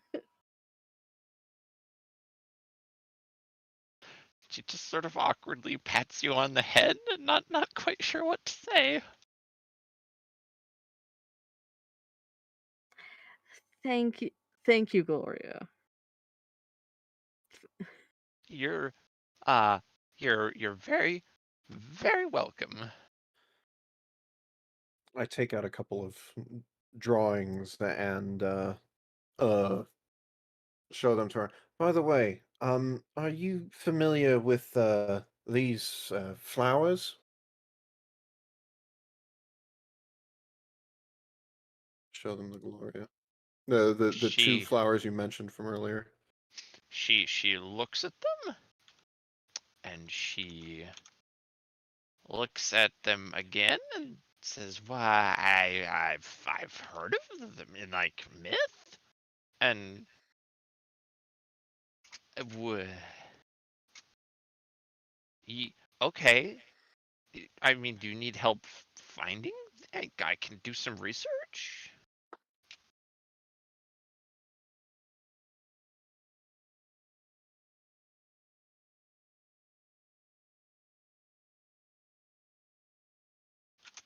Ah, well, okay. I here. I don't know anything about them personally, but what I can do is I can start actively looking into where it can be found. Because did you? I think at least one of these can be found fairly easily, but the other one I saw mention of Drowlands. Yeah, that's one of the supposed locations where it can readily be found. I'm not saying it would be a good idea to go down there, but it is likely going to be the easiest and the fastest. Mm.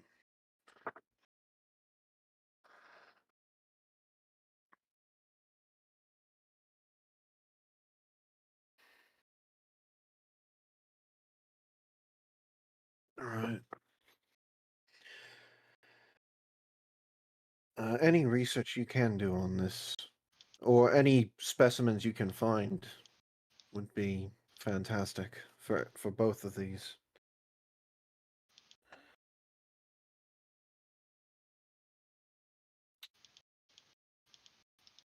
Quite frankly, they're the only things that can really help me at this point that are proven.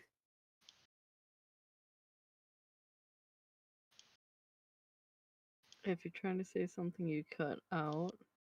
Of course I did.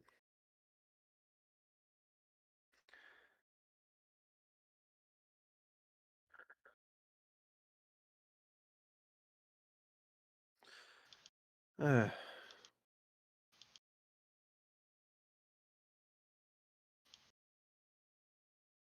but yeah, no. Any information that she can find on those would be great. And she nods, looking more than happy to help you out. Awesome.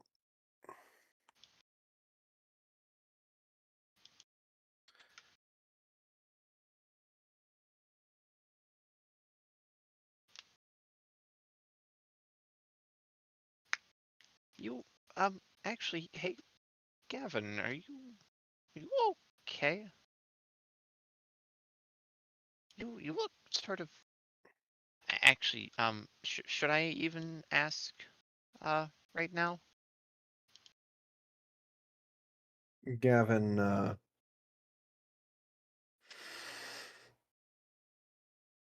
sh- uh,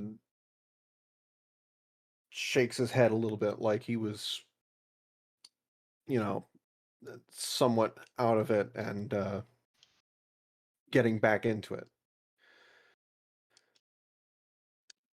I'm fine. We'll be fine.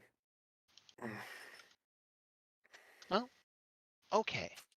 I do have to get back to that's boiling. Okay, quickly, you two out. I gotta go handle this now, please. Oh, that's boiling.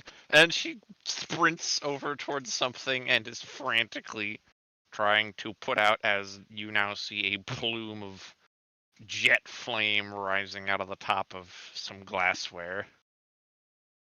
That does not look fun. Well, we will leave you to it, Gloria. We'll head out. It's all right. I got it. I'll handle it. You sure? Do you need help? I'm trained in this. It's fine. All right. Well,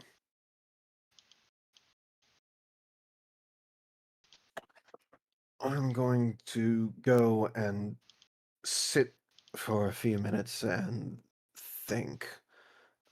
Merrick, if anything changes, if you display any symptoms, please let me know. All right. I'll keep it in mind. Yeah, because I think it's probably a good thing that I did kind of make the assumption that I was likely infected, because I'd rather not deal with. I don't think the party wants to deal with two of us. Quite frankly, I don't think the party wants to deal with one of us. Yeah.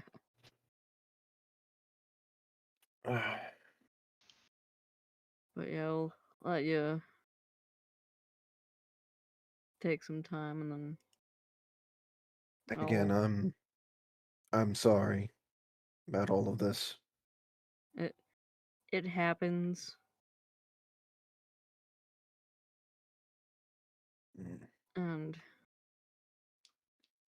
I should probably get to reading this letter, because I know it's not sure if it's meant for Val or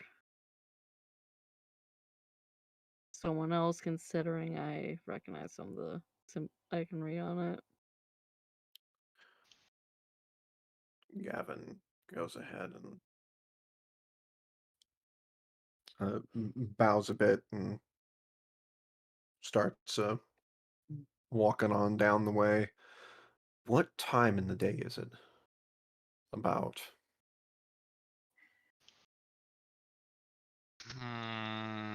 I would say it's now getting to sometime in the afternoon.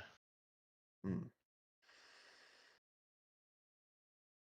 Gavin will take a minute to. More than a minute, a few minutes to sit down and breathe, let his brain process things.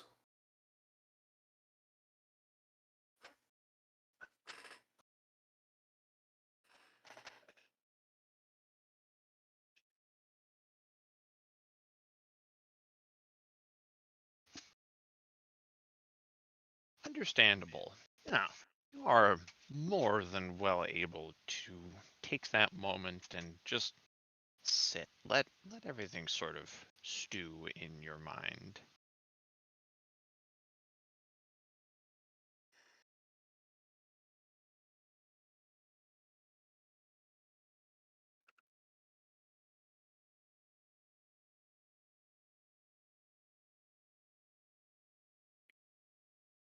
And then I'll find a quiet spot to read the letter, and then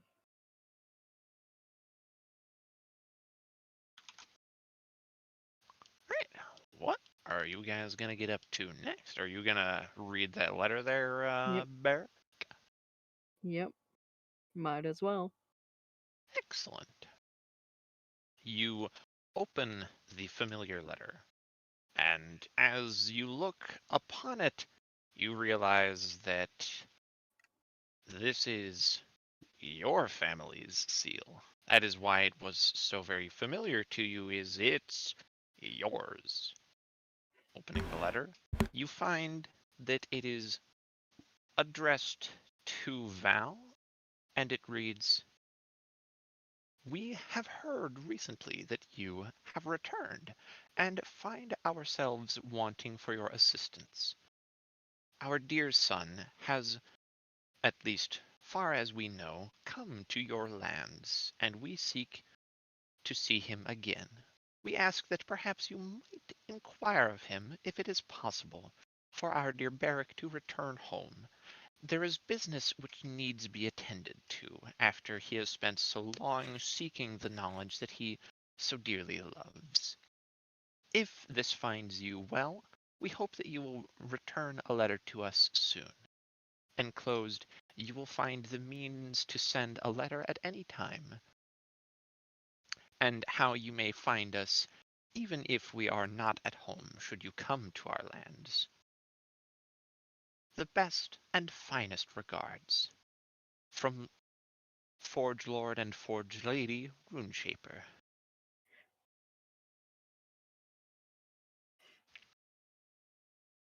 Reads it and is like,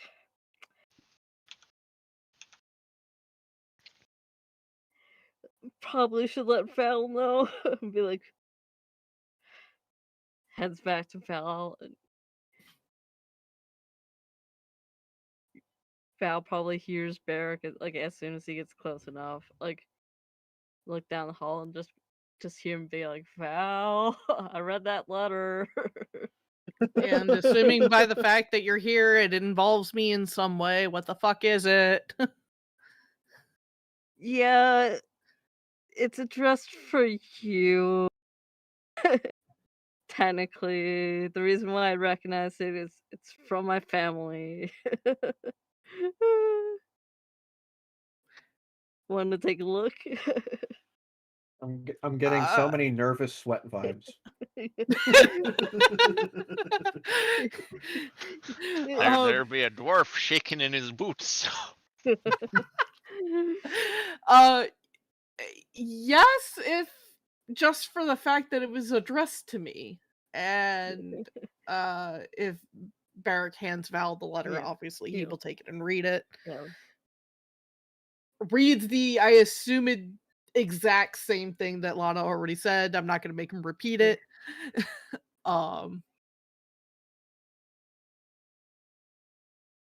have a lot of questions. Do I know them? Because they sound like they personally know me. You understand that they know your parents. That you know for sure. They do not know you personally. The most interaction you've ever had is a hello. You know, the polite like bow, hello, Forge Lady, Forge Cordial Lord. greeting. Yes. Yeah. Okay, so I don't recognize them beyond just a name and maybe a face if I wanted to really go for that far. So this is just knowledge or familiarity knowledge of association. That said, my second question is then, how the hell do they know you're with me? Although, you know what? On second thought, I might have an answer for that, which would be it's not exactly like we were stealthy about, the whole not situation. being seen. Yeah. Subtlety is not this party's strong suit. I still fucking Misty stepped onto the back of a wagon to sneak into the palace. I still say that was the best moment. Anyways. It was very cool, but you did fail the stealth roll. Yeah, it's like... Only because the fucker had scrying. Well, get good then, scrub. Yeah, let me just innately have the ability to not be scryed. Yeah. Yeah, just will that power into existence. Just do it. I wish to not be scryed! To be fair, if someone tries to scry on you, you get a save. And if you succeed, you know they were scrying. Valid. Anyways, Also, the fact that Barrack has the ability has a spell called non-detection. Was this for that? so anyways, yeah, so we're just gonna Val's immediately has said that last bit of being like, we weren't exactly stealthy these last few weeks pretty much. So Well, I mean, with all that's happened, word got out. word probably got out. That's probably what this is chucked up to, right? Yep. Massive coronation service, assassination attempt, public executions. Yeah, no, definitely stealthy. Just Tuesday, right? It's just a Tuesday. Anyways, I mean, do you want me to write a letter back to them, or do you want to write the letter yourself? Because honestly, this letter, though it is addressed to me, this sounds more like a you thing, and that they want to know you're okay. Yeah, especially because this is the first I've heard from them in a hot minute. We'll do it this way, just so it doesn't seem like I'm blowing them off. I am king and everything. It's would be kind of a dick move on on my part.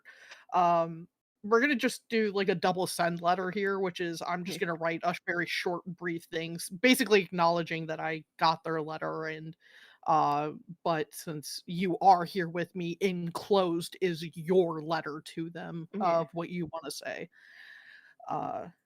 And that should be appropriate, right? I haven't had to write a lot of these, like, ever. Although from the sounds of it, at some point after we deal with the whole situation here, it does sound like we should swing by. where my Look, family is. we swung by my place, and this is the mess we landed in. I think this is the least I can do. Like, but we do still no, one thing at a time. One thing at a time. We We're have the whole. taking care of the whole situation here first. Well, I wasn't even gonna say that. We have the whole island thing with my parents' trap souls and shit too, and Mara and everything, and the island, and Dr. Gavin and everything, and I'm just trying not to be overwhelmed with everything that's going on. It's hard, so just one thing at a time. Yeah. And I know we should be preparing for that as well.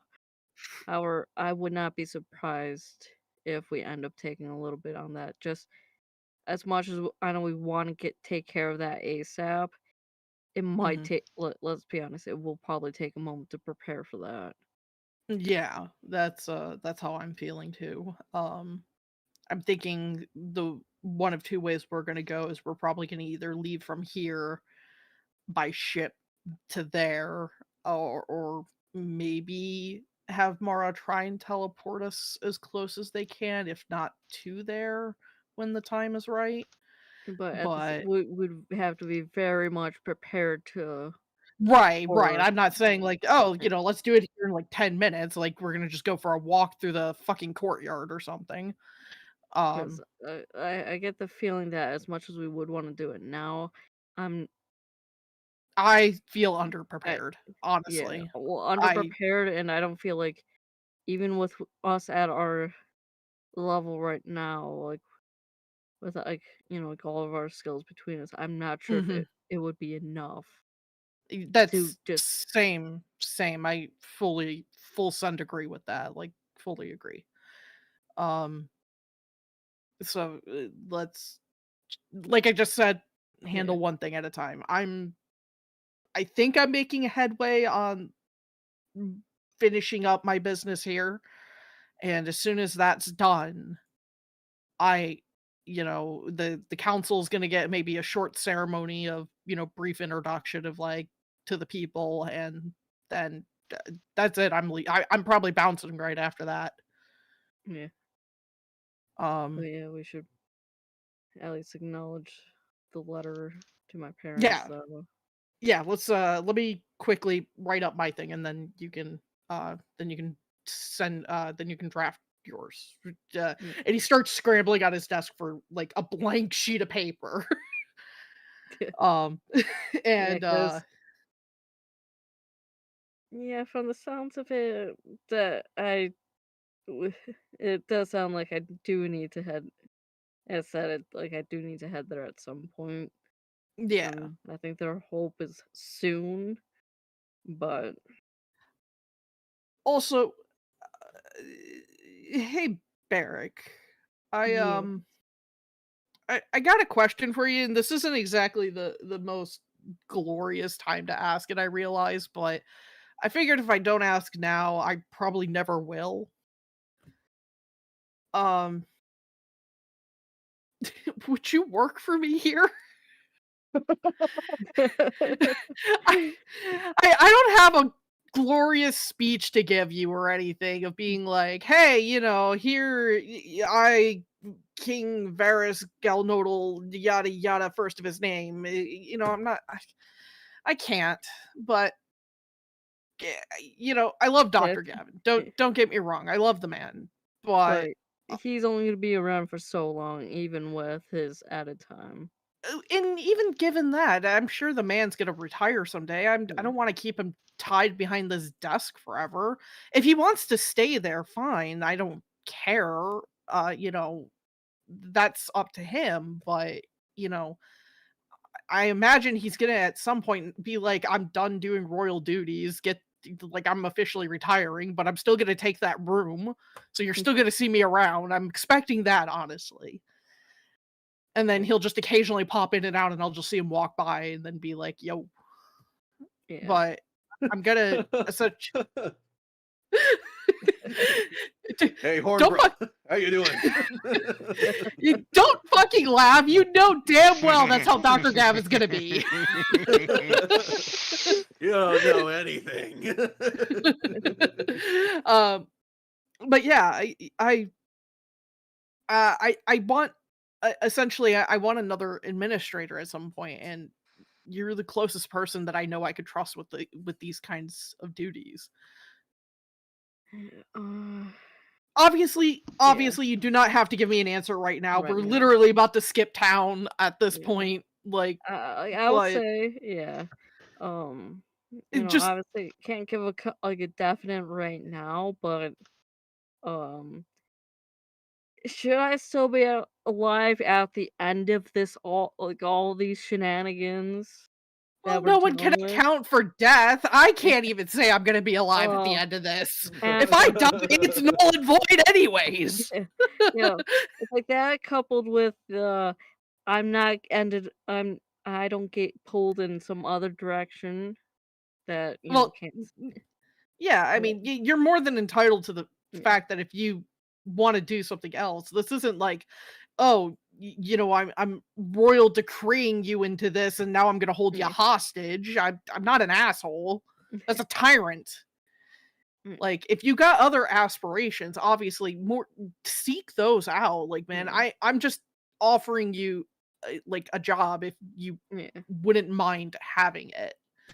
I I really have enjoyed your company. I know we haven't talked a lot. I know this isn't like, you know, we haven't like had like a lot of time spent together, but I also feel like at the same time there's just this silent Agreement. bond that silent bond, not agreement, but a silent bond we have between one another where I know I can rely on you. I know that if I'm not here, I can trust you to handle the party and make sure that they're safe and get where they need to go.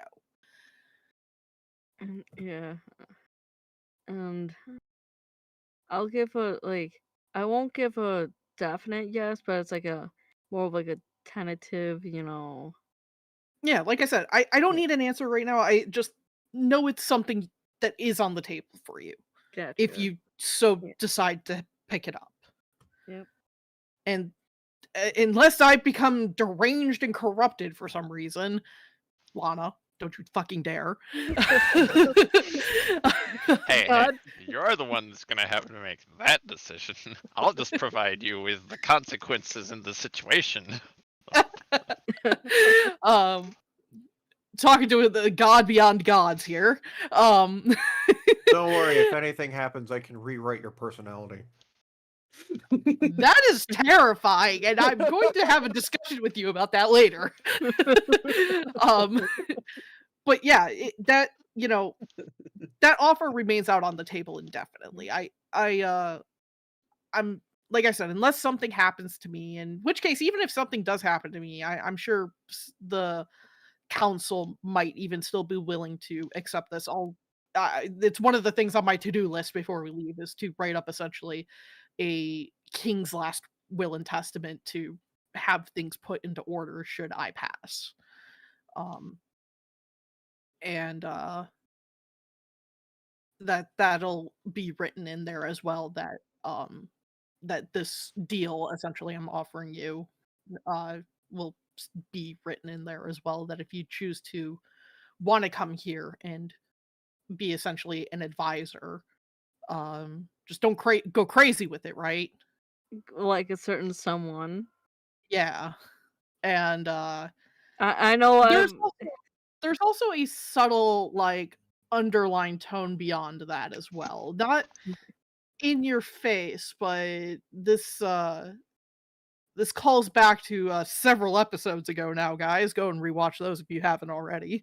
Um and basically, even though that is the overall arcing feeling of like, oh yeah, don't become the head advisor.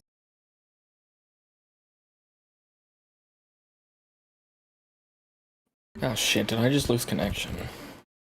Oh shit. Well, Hey, Um, we can hear you. I'm back? Yeah, we can. Okay. But yeah, like I said, I wanted to offer that to you. I trust you. Like I said, I trust you with a lot of things, and I trust you to have my back and have the party's back and everything as well. I know the last few fights we've had have been kind of shitty. to say the least. Yeah, and I definitely have seen it, and I know I don't talk to you a lot, but I'm just look, I'm really awkward about this kind of stuff. Okay, I've been on my own for 150 years. It's like 20. I mean, look, you live as long as I do, right? So Well, I don't that's think like 20 human years. well, dwarves don't live as long as elves do, but they can get up there in years. Tomato, tomato. Tomato pancake. Shush.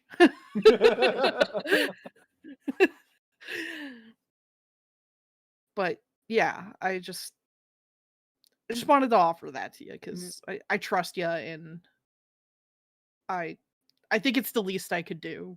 The pay is great, the hours are shit. You got a library. You got 2 libraries within walking distance of each other, and if you become advisor, you pretty much get your own pretty ring to get eternal access to them. Yeah. Oh, that semi-related, no, but not really related to what you said earlier. With all that's happened in the last few weeks, I should probably look into getting being able to effectively use heavy armor. Yeah, for sure. Obviously, as much as you have access to the libraries, you have access to, the other facilities, so including the training grounds as well. Yeah, so I should probably look into that after our conversation here to at least get started. Right. And I assume he had found a piece of paper at one point, forgot about it, reiterated his conversation, and now he's just massively writing basically a formal acknowledgement of, yes, he's received the letter.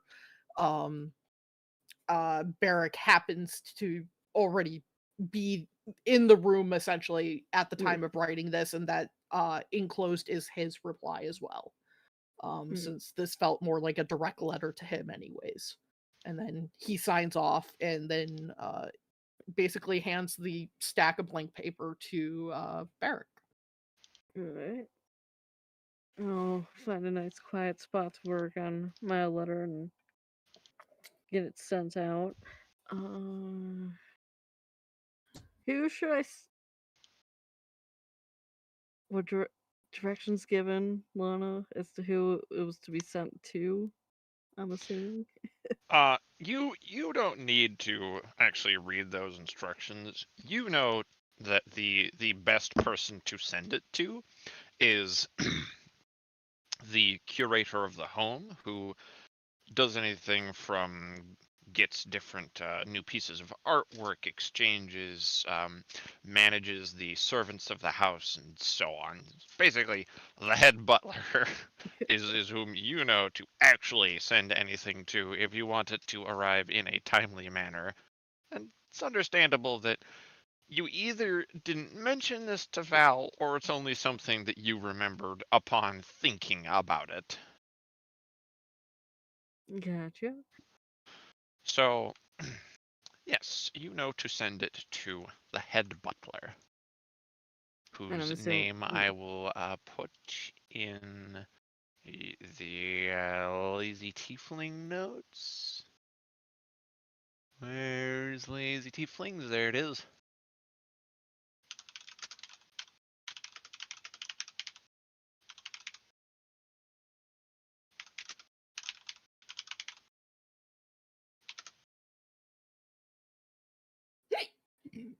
Excuse me. That was adorable. Shut up! I'm leaving. There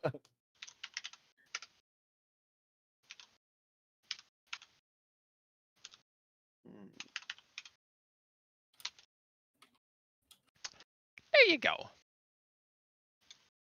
Thank you.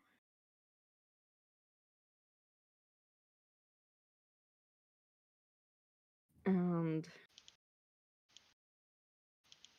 like before I go to write, it's like, hey Val, do you is there somebody on staff that could help in the training area that would help with working on heavy armor proficiency and stuff like that? I mean, I could only assume that there would be somebody, as the guard has a makeup of a variety of people, from archers to assassins, and I imagine heavy infantry. If they're not here in the palace, then maybe one of the military sites for sure. I'll look into that, and I know it's probably gonna likely bet is that it's probably gonna have to be a bit of money to do that.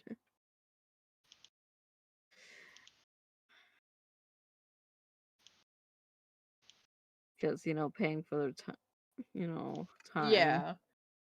Well, we could maybe do something where it's like training a new recruit. And I could just add a bit of bonus to their pay for training you. Or have some other favor for that division for taking it up. I'm sure there's things I can think of to cover it.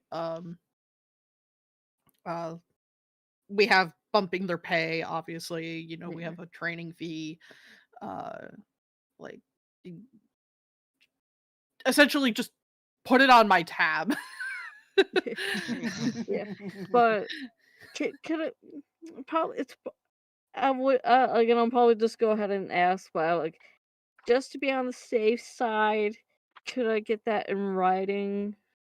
Yeah, Just like yeah. And just immediately takes out another sheet of paper, starts writing it down, basically giving permission and address to whomever of actually, you know what, he scratches that, balls it up, throws it off to the side. He writes 2 letters. Basically, he writes one for the in-palace training grounds, and then he writes one for the military division, addressed to 2 separate individuals, and basically they detail more or less the same information of I give permission for you to train this individual to in whatever it is that they ask for, uh, that is within your capabilities of training them, and the reward for that is either uh words. Words are hard right now. It's okay. You're new to Either the whole king business. yeah. uh Either the reward is an increase in pay of training, such as training recruits, or uh, a favor for their division from me.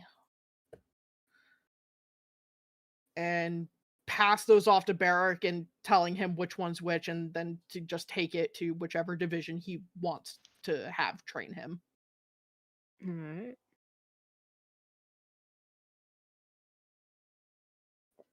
And then it's like after that's all done, and then it's like, thank you, Val. I'll definitely keep in mind your offer, and I'll get to writing that letter for my parents, and then get to training, working on some of that training stuff, and get that set up. Awesome possum. Because I know you're still busy with stuff. Yeah, yeah. I'm hoping to have this done soon, so we're not stuck here much longer. I don't know about the rest of you, but I'm starting to get kind of itchy feet.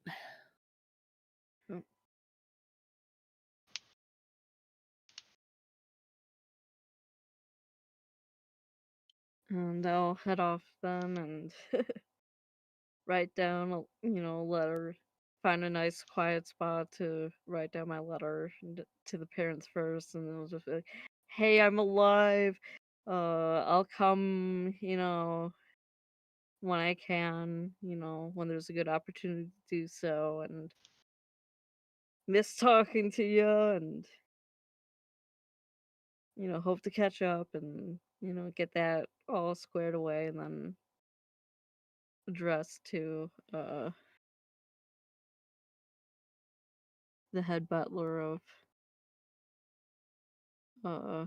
for the Forge Lord, the household, and then get that get that letter on the way.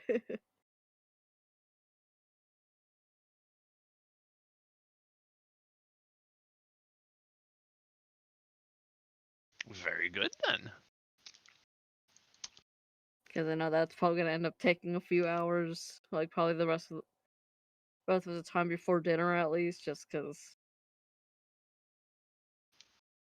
probably takes several attempts to get a good enough letter just to be like, I'm alive.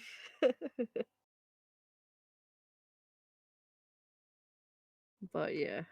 How do you say I'm alive, but in like a fancy letter speak without saying I'm alive? Difficulties of correspondence, eh? Yep. All right.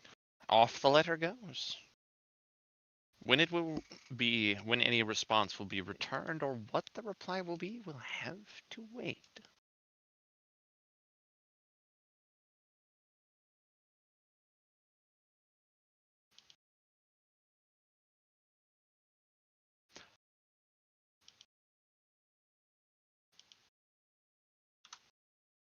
So, what's on the agenda next for you guys? I mean, we still got a whole hour session left. This has been remarkably productive today. Yeah. Gavin has stood up at some point, and as Barrack walks outside, he is there, and he bows before walking into the office. It's like, sorry, Val.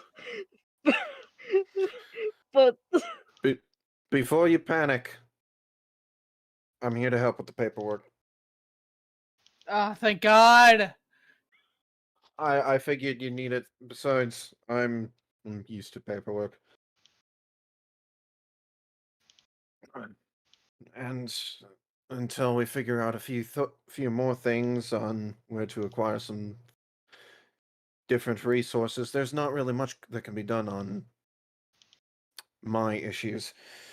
So, Yeah.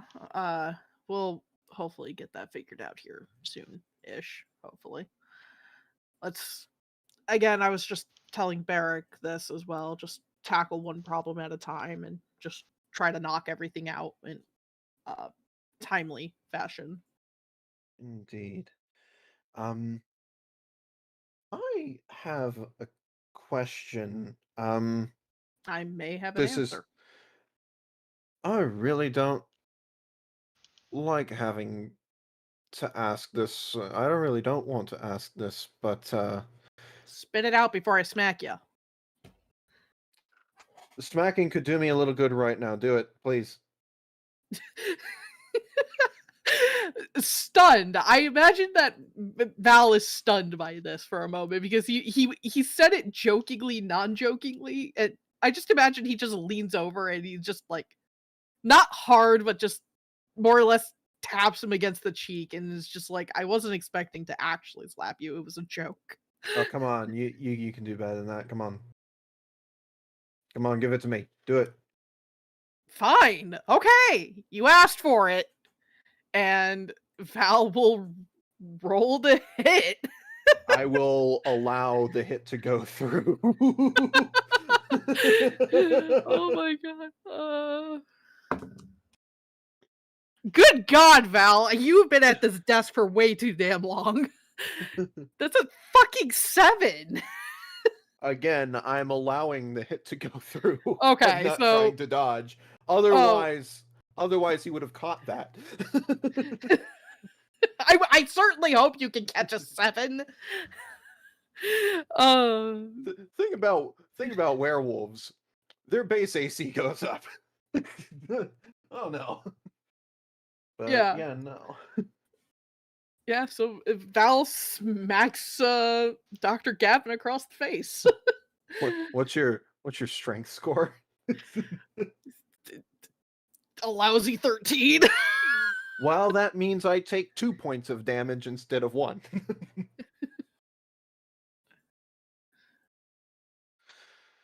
Oh, that's better. All right.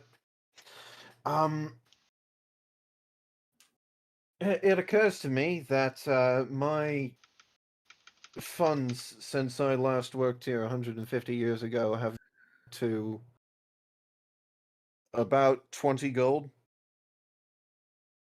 There was a salary. Was it ever canceled or reinstated? I'm going to take a wild stab in the dark with this answer, but I'm guessing Dickhead former head advisor probably canceled it, assuming that, well, you know. Says he tried to assassinate me, yes. Pretty much. So he probably wasn't expecting you to come back, and he would have most likely had access to that information to just cancel it. If he didn't, you have a very nice nest egg. Well, either way, We should still, regardless, probably find the documentation to figure that out. yeah, it's probably somewhere around in here, honestly. Looks around at the horrid piles of paperwork. Like I said, I'm good at this. So Val, looking for any excuse to stand up and stretch his legs, is going to stand up and start looking around for Dr. Gavin's salary paperwork. Well, while you're doing that, Gavin says, I've been thinking, Dangerous, but go on. I'm well aware most of my ideas and plans end terribly, but this one's a good one. And thus my statement. Whatever my next paycheck might be, I would like to forego it in order to make a what I am forgetting the word. A commission. I'd like to commission a special set of armor for Barrack. Plate mail. Adamantine. Val stops mid-search, stands up straight, and just turns to Dr. Gavin. I sort of mold him, so I understand the sentiment, and I am by no means going to judge you for doing this, as I also have no right to tell you how you spend your money. I just am genuinely surprised at that. well, normally it would go to alcohol, but I'm pretty sure at least for the next few weeks I should abstain from that. Val kind of like nods his head, like he's like, yeah. I'm not, Yeah, however, giving up smoking. Do you mind if I smoke in here? If you just do it by the window at least, just so it doesn't fill the room. He kind of just scoots the chair over and knocks on the window. Thank you. Thank Yeah. you. He Uh, pulls out a hand-rolled cigar and just snaps his fingers. There's a little flame on his index finger. Lights it.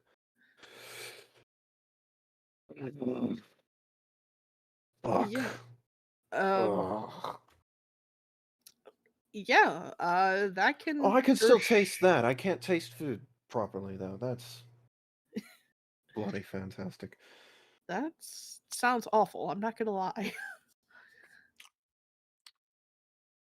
It's a shame, too. Those pancakes were well made.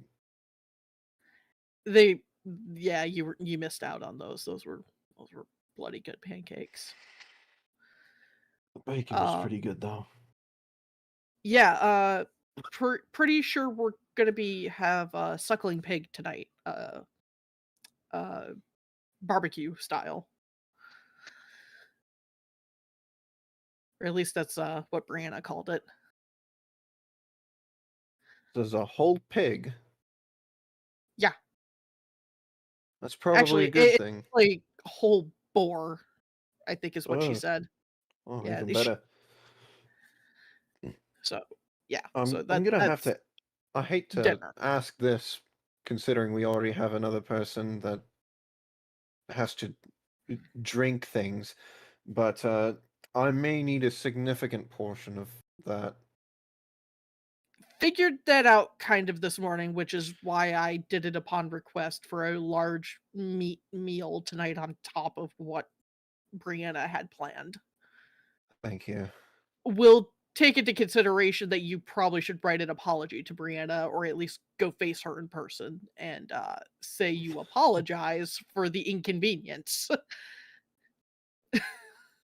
I'm doing that to everybody right now, trust me.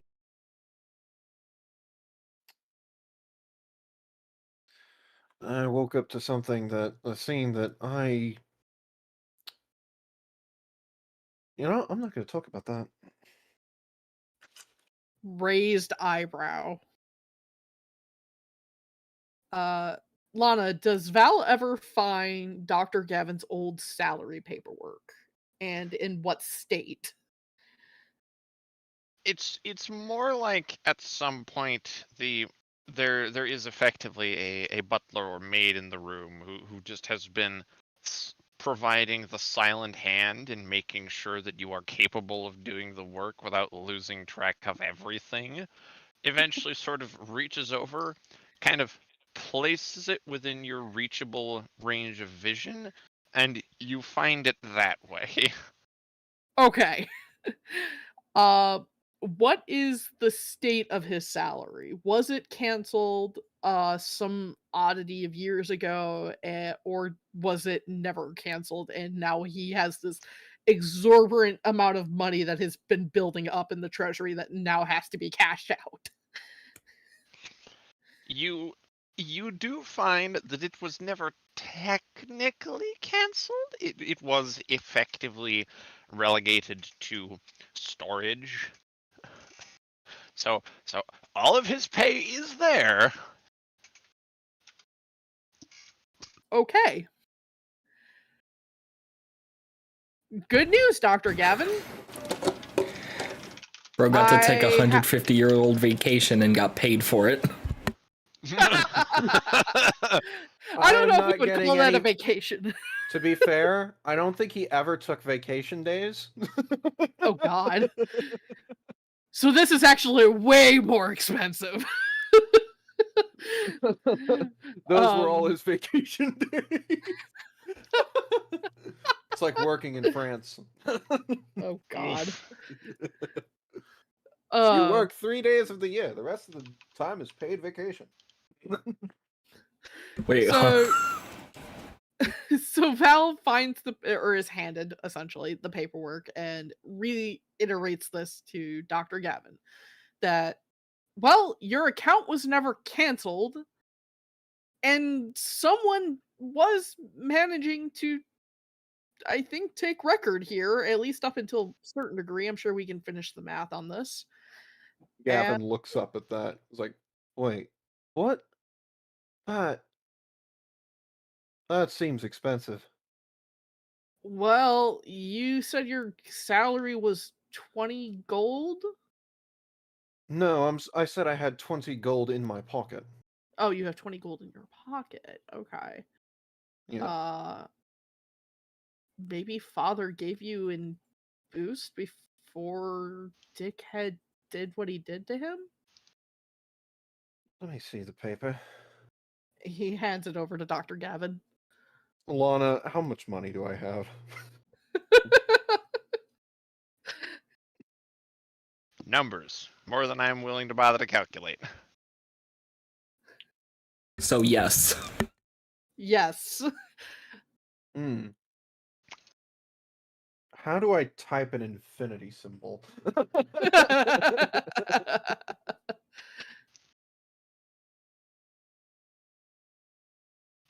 That... Good God, does the kingdom even have that much money? Well, Does when any you kingdom add, have that much money? well, technically with the way that everything goes, it's a cash flow in and out.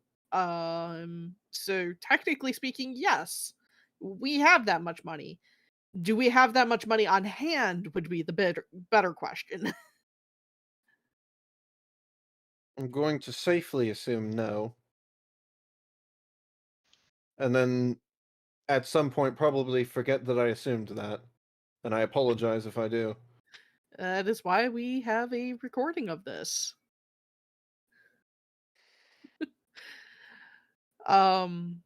So with that said, welcome to high society? Oh God. Well, I already on thought I an was in it. on an additional note, you probably can afford that armor that you wanted to get for Barrack, with relatively no dent to the amount of money you have. Probably afford better armor for him. The That question is, would people be able to make better armor?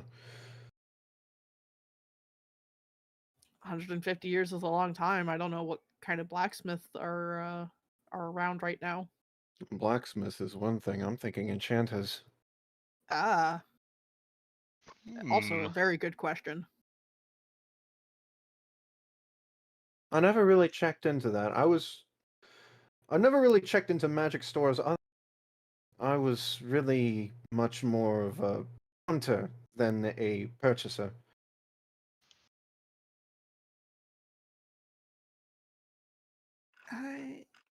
Yeah, I feel that. I was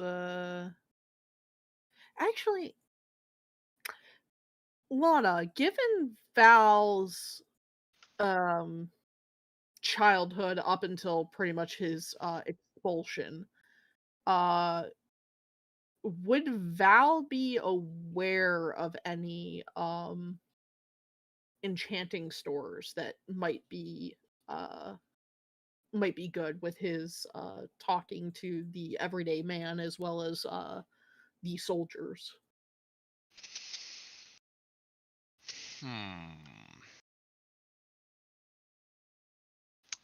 I mean, you know of Mr. Monroe Mundane's Mundane Magical Goods operated by Mr. Monroe Mundane, of course. Yep. You know that there are some more like little local shops, but they're the sorts that offer more like practical use to like normal people. They're not so much like adventurer themed, if you will. Yeah.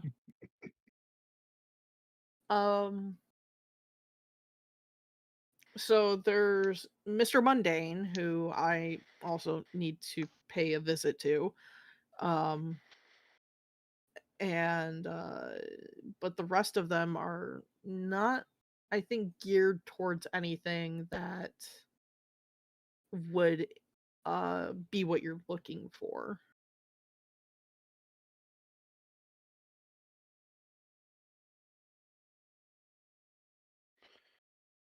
Interesting.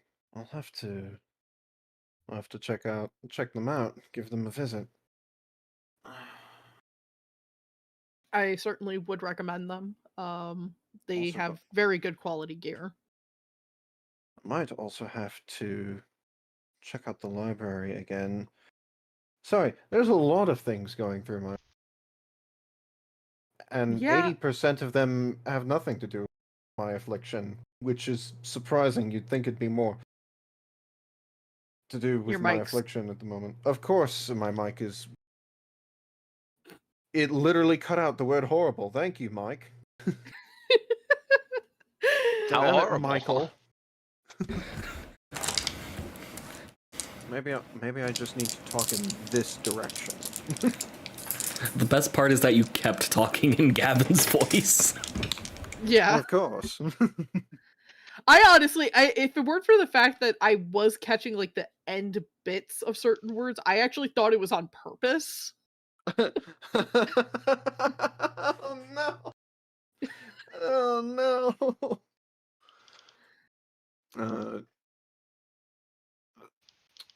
Of all the things that are going through my mind, the one that is the most curious, well,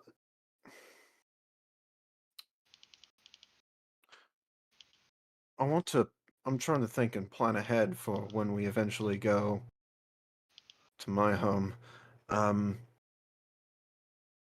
The advisor was a spellcaster, yes? Yes. What do we know about this three-headed dragon?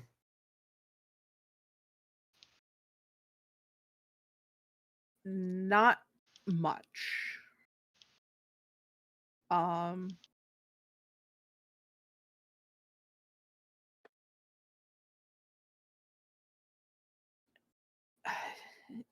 Val pauses and takes a deep breath, thinking on this for a moment. Would you actually give me a moment? And he stands up and goes to leave the office. And he is going to look for Mara.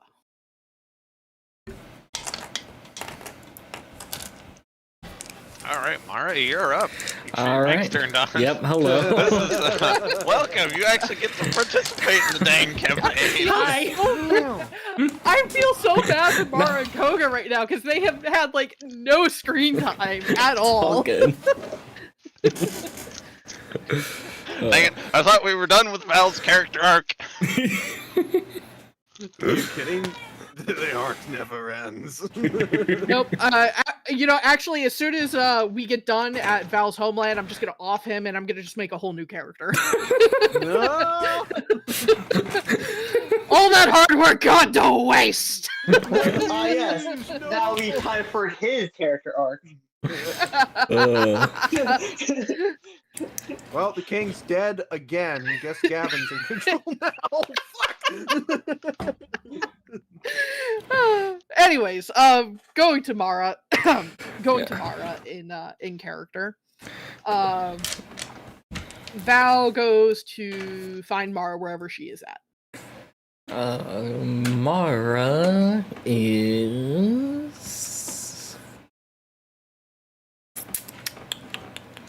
What would an easily distractible girl be doing in a royal castle? She's Staring at the hot guys training. I'm just imagining she's back in the fucking vault. Wouldn't put it past her. The vault cannot be accessed. Val did change the passcode on that. Yeah. The only one Yeah, who would know that is Gavin. Mara is going to, has found something with wheels on it and is just riding it around the castle. Wait a minute. Can we do something really funny for this? Mara, roll a d4 for this. I have there's a reason. All right. I went outside this morning and there was a couple that was, walking with their baby, but ahead of them was their slightly older child who was driving one of those electric motor mini cars, whatever. That's what I'm imagining right now. Just a magically charged kid's car, but this one's like a little tiny carriage or something. Introducing the miniature electric carriage. You know what I'm imagining? Yes, Mara, you have found basically a children's toy that is a magically motorized minecart with like a little wooden handle, and you are just like, squat down in it, like barely fitting in this thing, just putting along. Hey, was it with Val? little minecart lights on it. Oh my god, Merrick. We have the most serious-minded tiefling, and then we have the pink one. We have What? both ends of the spectrum here. Also, absolutely yes, has a little button that makes it go "Auga." So that's Val's. What he was. What is Val's reaction to seeing this? I did roll a 4 on that d4. Oh yeah, it's definitely a four-wheeled object then. But Islana has made it a more or less a motorized minecart. Val, I assume, just looks very amused at this, at the fact that you have found something to entertain yourself with, and though he has no clue where you found it, he's also choosing not to ask because he does not want to know where you found it. He wants to continue to believe in the Looney Tunes powers. The magic satchel is real. I can't wait to see the guard's reaction when Val announces that's who he's marrying. All that matters is Val's happy. They don't get a fucking word in about it. He just mentions her name, and there's a bunch of snickering. It's like, what? Is there something funny about the name? Biggest. Do you find it risible? Val also, what's really funny though is if a guard did snicker about it, he would probably, being very overprotective of Mara, would just immediately draw his bow and just shoot them. God damn. Not like a lethal shot, but it would be like a warning shot in the fucking shoulder, something that's curable relatively easy. I used to serve the king loyally, and then I took an knee. But yeah, so Val just being very entertained and enjoying basically Mara's pure bliss at this. He eventually will approach her and be like, hey Mara, Dr. Gavin asked me about the the three-headed dragon.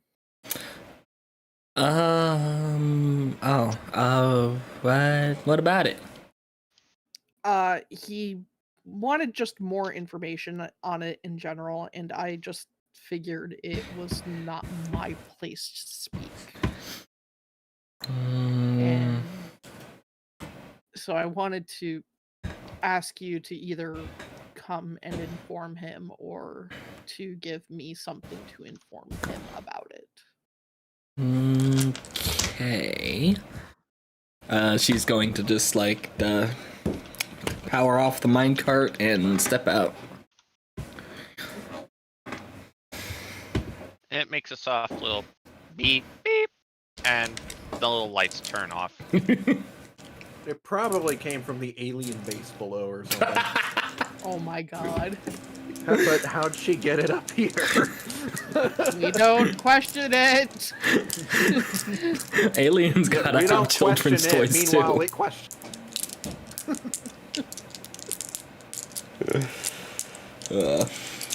But yeah, all right. Let's go then. Yep. And Val basically will hold out his arm to escort Mara back to his office. And she wraps her arm around his, and yeah.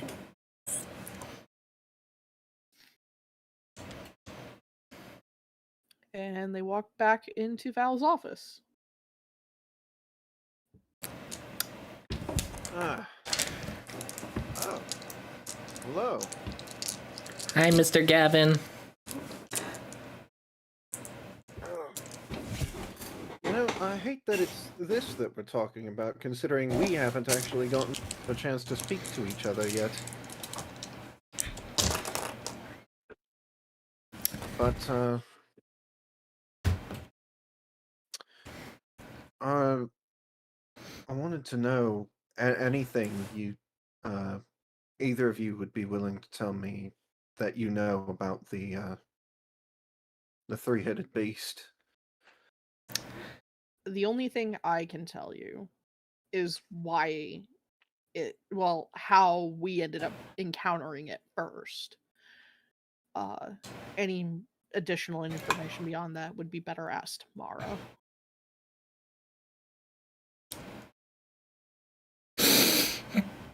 I think Barrick told me that it was being controlled by the advisor with an orb of dragonkind. That orb was destroyed. Yes, I called down Bastalos to assist with that matter and either dealing with the dragon or the orb, and the orb ended up shattering. You called as down far a as- god. Yes. I'm not going to question it.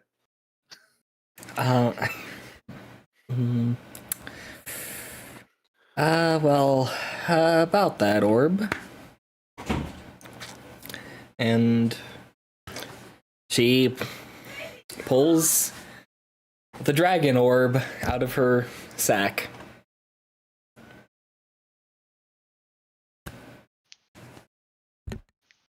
Is this the same one that was taken from the vault?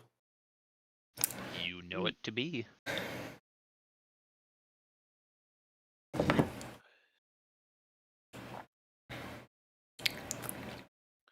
That...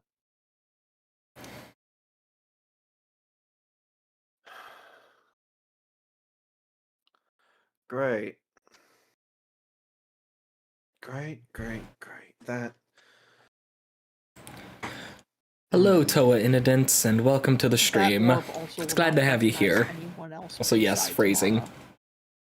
Oh, that's bloody brilliant.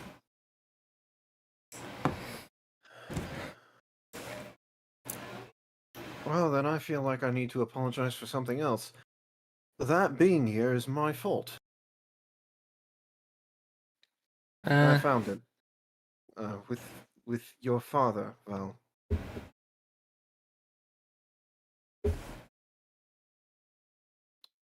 Besides the besides the Lich's phylactery, that was the prize find. Mm. Nothing so rare as that. Nothing so unique.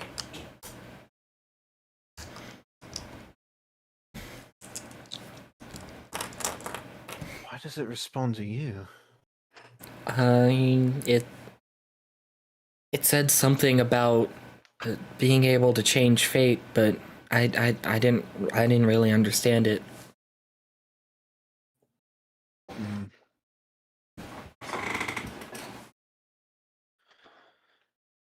Well, or beside,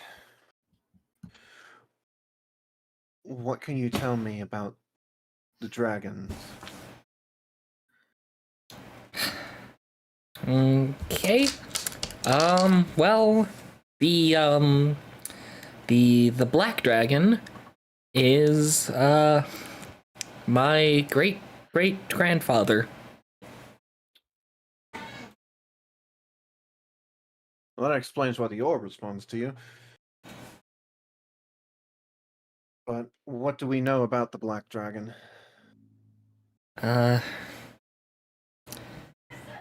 He used to not be. He used to not be evil, but he was betrayed by someone close to him, and it caused him to turn, and, well...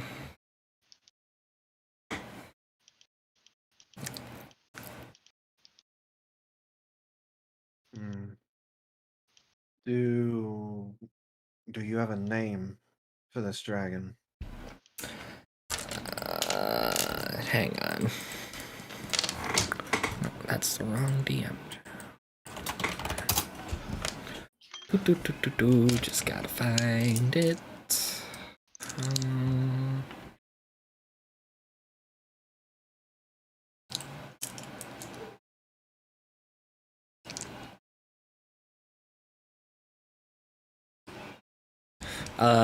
It's Treyas. Treyas. Is there a title with that?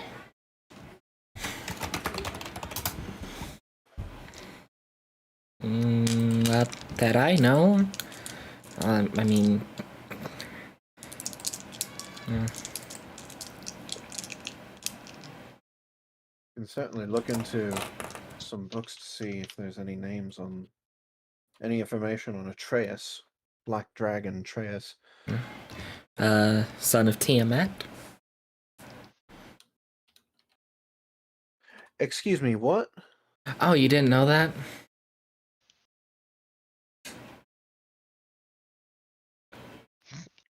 Mara dropping all the bombshells on this poor man. That is why Val had her come and do this, not him. You know, as horrifying of a statement as that is, that makes it actually a bit easier for me to try and look that up.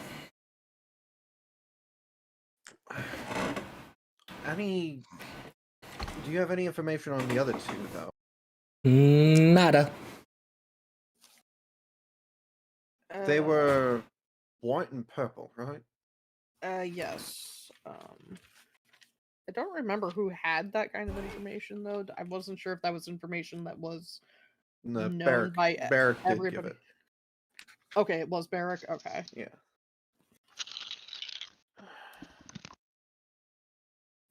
I'll have to search records for any known white or purple dragons. Purple, that's a rare one right there. Isn't that a double-edged sword, though, with them being like that? I swear we actually do know the names of the dragons, but they're just not coming to my mind because we rolled high and wanted to expect the full lore dump of what they have done. Like I think like the white one, like took out entire cities or something like that, while the Yeah. purple was this ferocious beast. Yeah, but the thing was, because that lore dump happened, I don't know if that lore dump happened for all of us, so I don't know if our characters know that information or if that was fair a enough. specific individual who that got dumped on. I guess I could look back. Was that on YouTube? Where was the stream? That is a very good question. But I mean, we could always just say that, like, between now and then, we had already like discussed it, and it's like public knowledge between us now. I I'm would fine with imagine that if why everyone else, Yeah. if everyone else is okay with having that be the consensus agreement, so we don't have to think of too hard on it. Fine with me. I don't mind. Okay. Yeah, so with that, then the rest of us, excluding Dr. Gavin, as he is now being filled in on this, know about the white and purple and black dragon, at least base lore wise.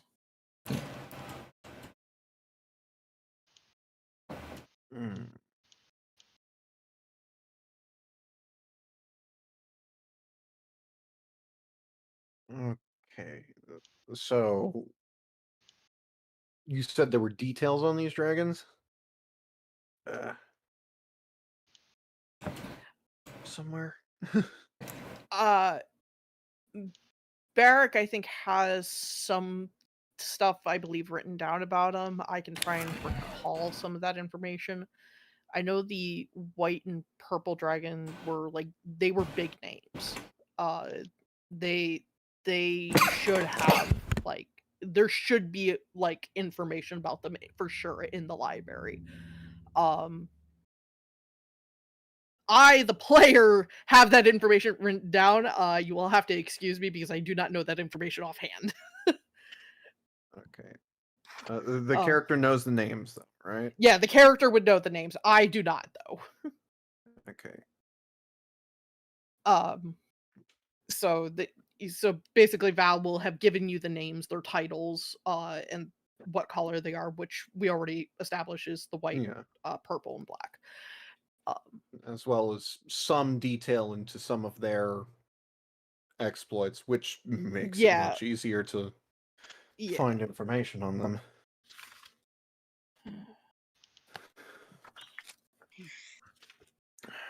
But yeah, one was known to have the white one, I believe, was had frozen over an entire city over instantaneously, and the purple one was, I believe, just was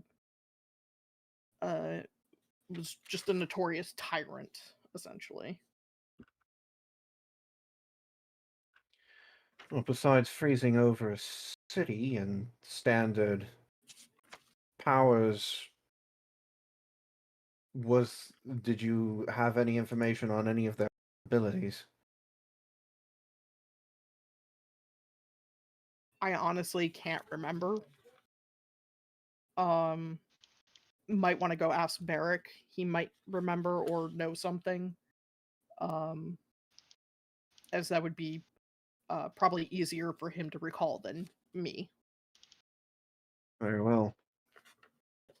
I'm just trying to... The more we know, the better. Agreed. Well, there's already a spellcaster there, so that's bad, but dragons? Well, what if these dragons can cast spells?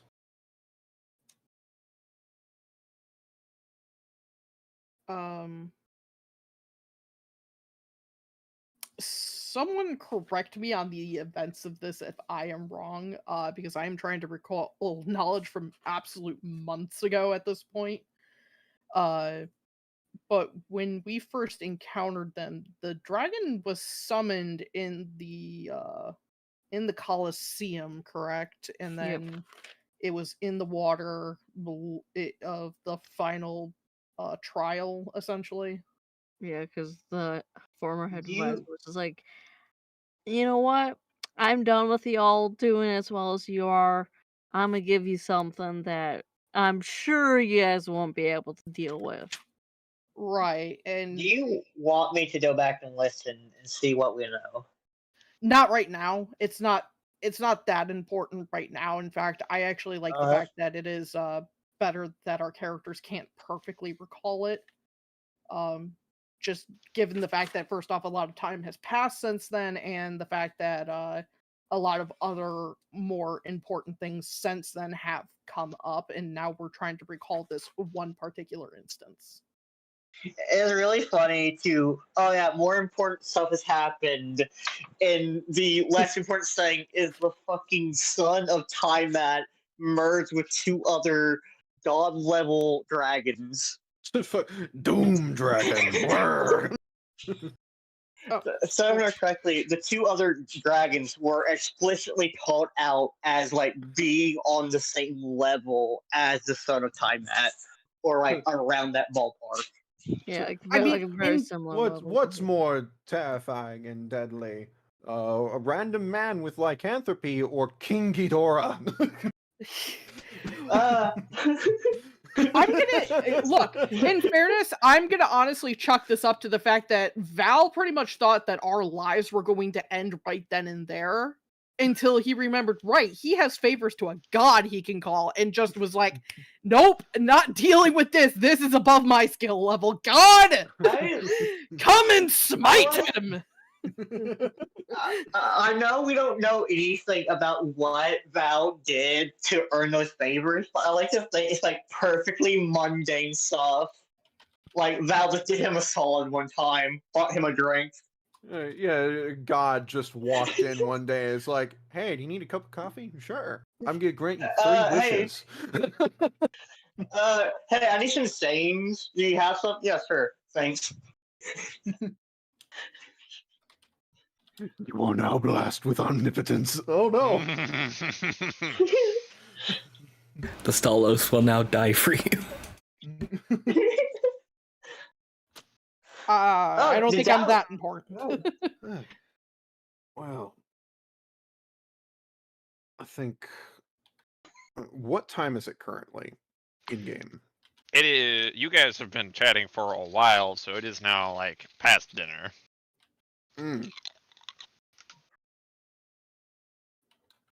Should probably eat. Yeah, that boar's probably getting cold at this point. And we don't want Brianna to come hunting us down. Oh, absolutely not. Besides, it'll be nice to have an actual family dinner. Yeah, let's go gather everybody up for dinner. Hopefully Barrick's probably done writing his letter at this point, and I don't know what Gideon is up to, so we're gonna have to go figure that out. Oh no! Gideon has eaten the entire stack.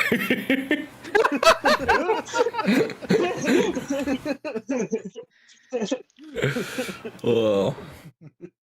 So yeah, I think with that we'll also Dr. Gavin, I did put the white dragon's name. Apparently I didn't write down the purple dragon's name for some fucking reason. I don't know why.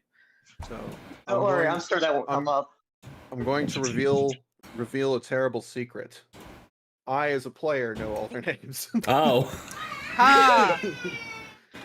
Atreus, Abermon, and Ishris. Yes. Yep. I had the last one. I didn't Ishris, have Permafrost, Abernon, the Maddening, and Atreus, Lord of Betrayal. I also have a terrible secret to reveal. Before I was in this campaign, I was helping a lot of things. I may have named. Oh yeah, I remember you saying something about that you were the one who came up with that encounter. I do remember that now. I may have helped Lana be an evil mastermind. I Twice mean, now, considering I also planned the whole werewolf plot thing. Beautiful. I will not apologize. You shouldn't. They were wonderful encounters. I was so stunned at the werewolf encounter that I did that all in character without knowing that. That was awesome. That was so cool. And most credit goes to Lana, though. Thank you, Lana, for allowing me to go through with that idea. Well, yeah, Lana's just an absolutely fantastic DM. But you know what? We can toot his horn after we get done with our session. Or we'll just spend the rest of session just tooting his horn. Yeah. It kind of does make me want to, because like I have a specific character I have set up for if Mara dies or retires, or like for a follow-up campaign or something. But I also have another idea for a character, and I'm debating on if I should go with that one instead, because they use a lot of homebrew, and I know that Lana would be would yeah. My Wi-Fi does kaput. I'm back now. Hello. Oh, that's fun. Hello. All right.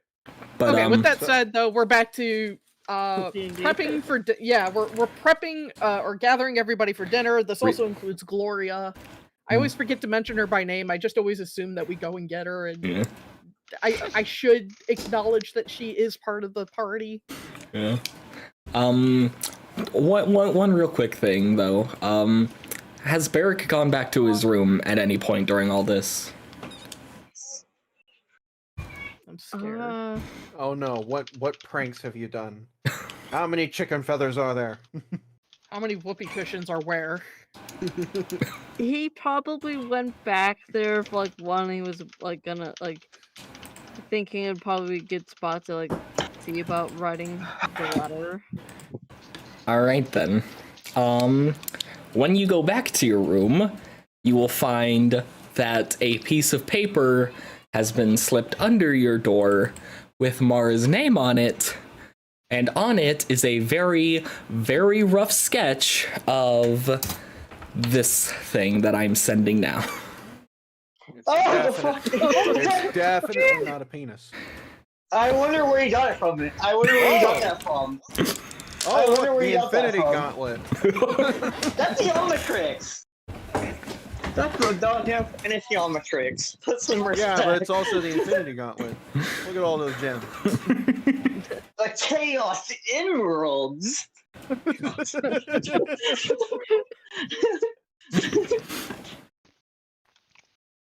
Man, I'm barely having to do anything right now. I'm practically just sitting here. You guys are running things. You call me a good DM. I've barely lifted a finger. This is a player-driven campaign now. You're only here to make calls on rules. You're just the living rule book. This is our world now. I mean, honestly, that is the mark of a good DM. You're not like railroading us into anything. You're letting us do what we want to do, and that's great. Agreed. I can only hope that I'll be half as good. I firmly believe you will do a great and solid job. Thanks for the vote of confidence. I am absolutely shaking in my boots.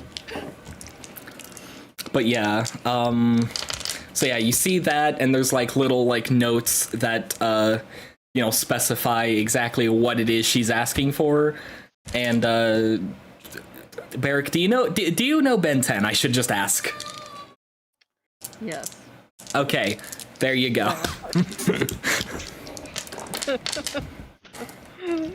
So wait, who all here doesn't really know Ben 10? Besides me. I know it. Okay, you'll make it explain. You'll make it off the lore. I'm the one who sent the image. Not during campaign. It started when an alien device did what it did. Yeah, let's use the most basic of basic summary. Guy has watched that lets him turn into aliens. Yeah. By standing them. I know the basic premise of the show. Yeah. Yes. It's just been a very long time, and I only watched, like, I don't know, the 5 episodes or whatever that I play well. It is such a good fucking show. I watched that show religiously as a kid, went back and watched it. It's one of those shows that's even better as an adult. Like Avatar. is Anyway, food. Yes.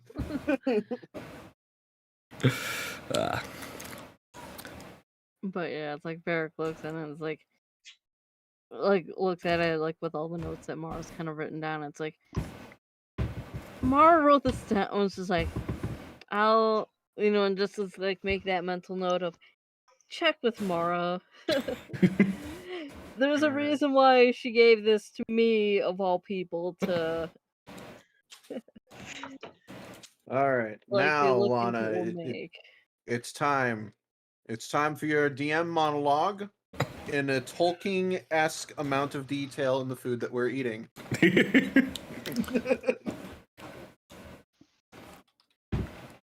Presented before you is a spread which is, as an artist might describe, gorgeous.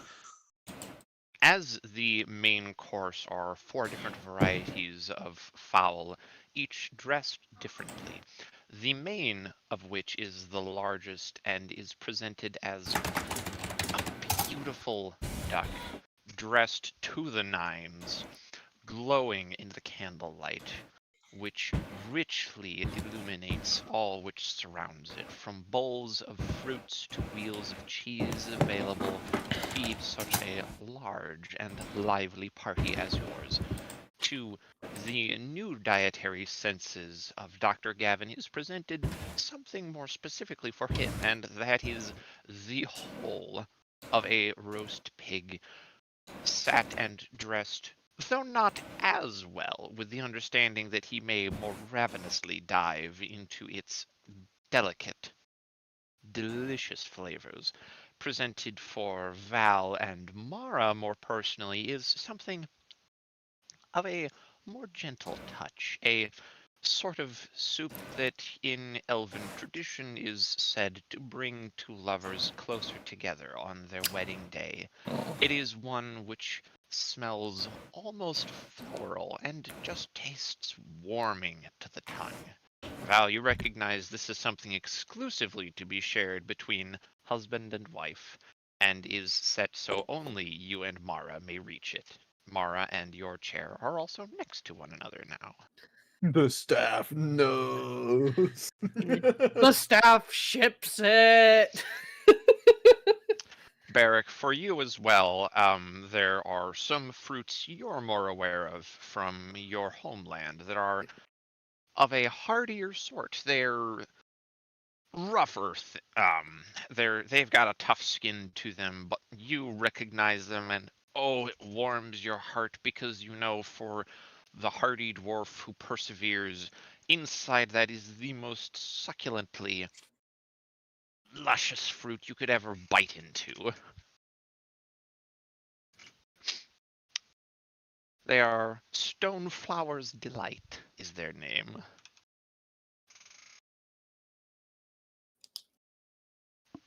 Awesome. And for Gideon. For Gideon? For Gideon is presented something which most dragonborn dream of. It is an item difficult to ever get hold of in any capacity at all, and it is a cut of steak from Displacer Beast. Something said to be the most delicious and easily the most expensive cut of meat you can find in all of Rashiva. It is made simply, but the sight of it makes every fiber of your being tingle with anticipation as it radiates savor me. And all you guys with all your fancy dishes and everything. Meanwhile, I'm pig. Which to your Oink. eyes makes everything else look like just bricks. Just, man, this entire thing filling your vision is just like, Oink.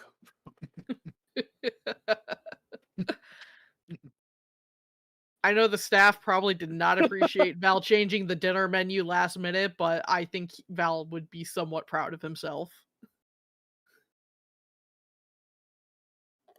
That's quite a take there, Coca. Oh no. Can't believe Gideon is eating Mara's pet.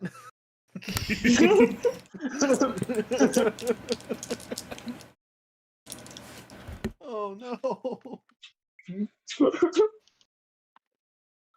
No, not Cuddles the Displacer Beast. No. His tendrils were so good for hugs.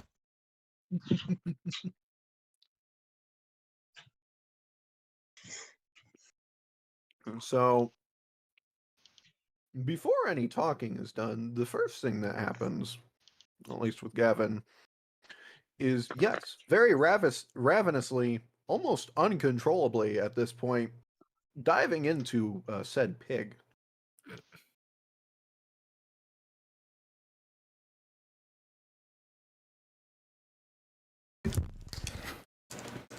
Similarly, Mara, not really understanding the importance of the soup, is just going to be happy that she's getting food and start digging in. Very messily. Soup. Soup. Oh god. I have that fucking video playing in my head now.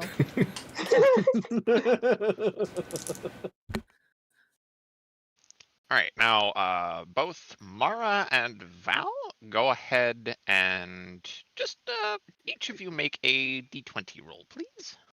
Okay. Don't check God. Constitution saving throw. The soup was poisoned! No. Not again! No! Again. Wow. My dice hate me. Lousy 10. Also a 10. Together I and think everything. I was about to say, the soup might be affecting us more than we anticipated. I haven't done the marriage ceremony on you guys yet. Come on. As you both eat, you find that more and more as the moments go on, it's just easier to take glances at one another and just notice the natural beauty you each share.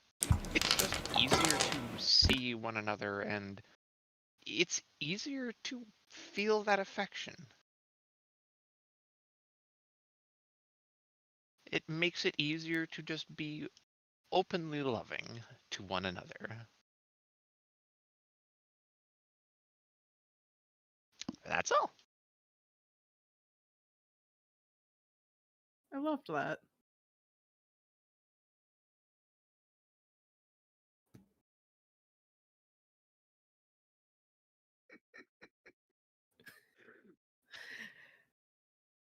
I'm also having like 1960s sharing a milkshake scenes playing in my head now. $5 milkshake. I'm glad that's what you thought. That's what you think of, because this is what I thought of. Oh god. This is cursed. I'm thinking of Pulp Fiction, so.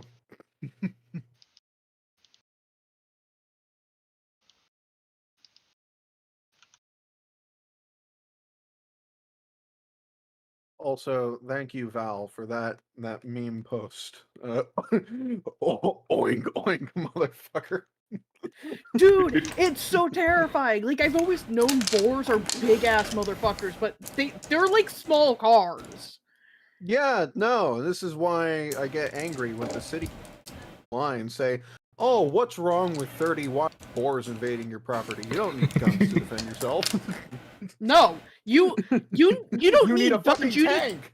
You need a tank. You need like a RPGs. fucking missile. You need fucking Optimus Prime and Mechagodzilla. Come on. Optimum Pride. That thing's bigger than my bedroom.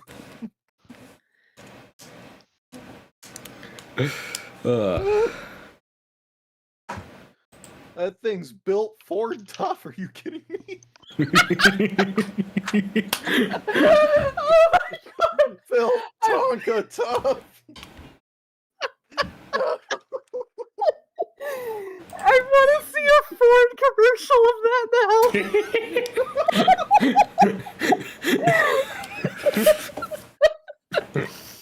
Oh my god. Only Ford can save you from the oinks.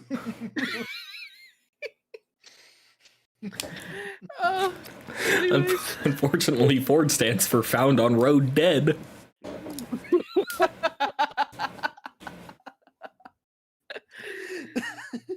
Oh my goodness.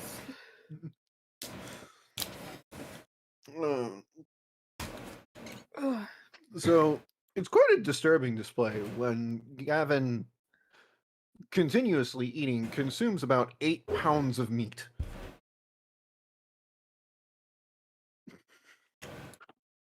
Are we Very sure you're not a messy. knoll?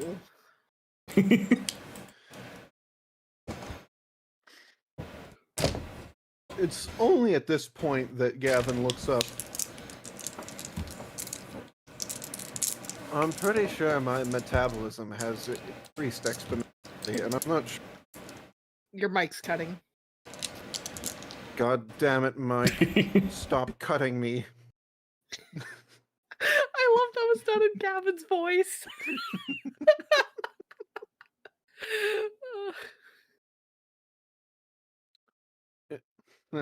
As I tried to say, my metabolism seems to have increased exponentially, and I'm not sure that I enjoy that fact. Oh my god, I'm watching it cut out. Stop. Give me just a moment. Yep. I am back. Welcome back. Hopefully your mic will behave. At least for another hour. I don't know. Gavin straightens up a bit and grabs whatever, I don't know, napkin, bib, whatever's around, and starts just wiping himself down. And looks over to the happy couple and says, "So when are we doing the wedding? I know I asked earlier, but now that we're all here." I like to believe that Val just chokes on a spoonful of his soup. Just wasn't expecting that to be so brought up abruptly.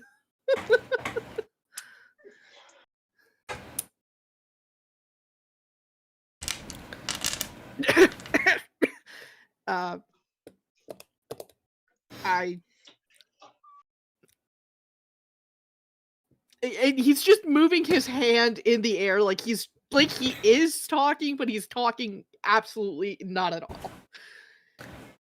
Mars just gonna go over and just pat him on the back. I'm fine. I'm fine. Okay. The same question could probably also be said at some point for a number of people in this room.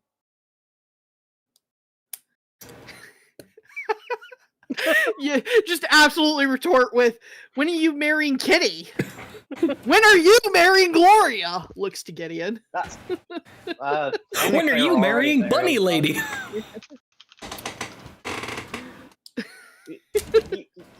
You do know we're technically already married, right? But are you officially married? Has there been a ceremony? Officially, not officially, but Because might as well.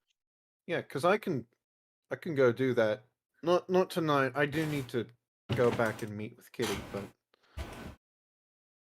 Gloria right now is looking at you, Gideon, with begging puppy dog eyes. Her hands clasped together, her wings are curled just to add to the framing of her cuteness. She's leaning in, batting her eyes. I'm just imagining now that she's fucking Albedo now from Overlord. Oh my Oh, god. dang it, I've made Albedo. Oh, dang Ah! it. I didn't even intend for this. Ah!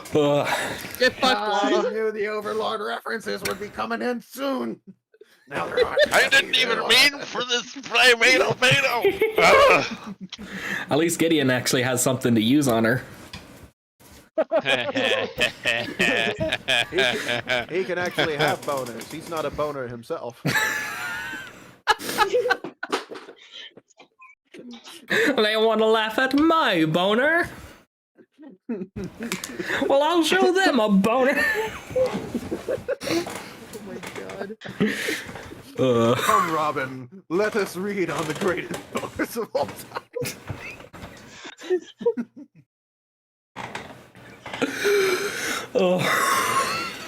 Oh no, the last hour is just references. No. Just references and everyone's staring at one another, waiting for who to, Who to break through. actually do something. Yeah. With that said, Val will answer Dr. Gavin's question. And after, of course, he gets done choking on his spoonful of soup. Don't And be swallow like- the spoon. Don't swallow a bone. uh, I already did. That's gonna be fun. Delicious. That's gonna be fun in 7 hours. Maybe, maybe not. We'll see. I'm guessing my digestion is. Anyway. I think whenever Mara is ready for that step. Which is why I'm asking now. But And you I asked look to Mara. me. You asked me, not Mara. Well, I mean, you should probably do it, sooner rather than later, because, we don't know what might happen when we're out on the road. That is very true. We can do something small, private, just here in the palace, and then we can hold a big ceremony later. That's mostly just for the people to have them feel that they're a part of it. And If you're okay with that. I mean,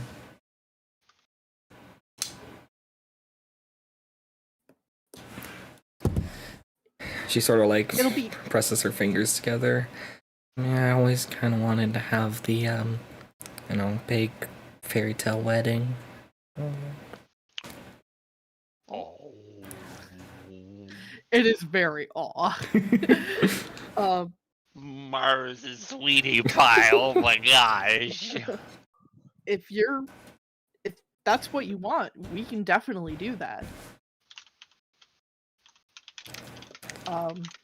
You can work with Dr. Gavin about setting it up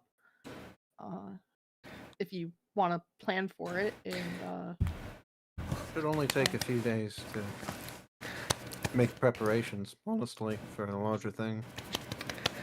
She starts clapping happily in her seat. The question is, my liege, how much guards do you want at the wedding? it's technically a royal wedding, which means we're going to have a lot of dignitaries, plus there will be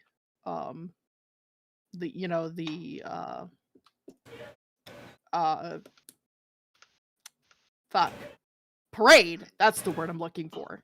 The parade through the city, showing us off to the people and everything. Well, to be fair, we had to cancel the parade for the coronation, so... Yes, I understand that, but I would like to not cancel this one because that one was canceled for sure. And technically, some people got a bit of a parade with us chasing down the assassins, so.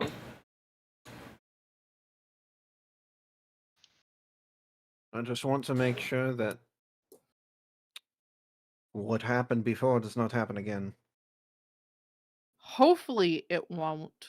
But it doesn't Given hurt to be prepared. it does not, which is why I don't want to go without guard, but I don't want to necessarily. I don't want to have so many guard that it just looks more like a military parade rather than a wedding parade. Uh, um,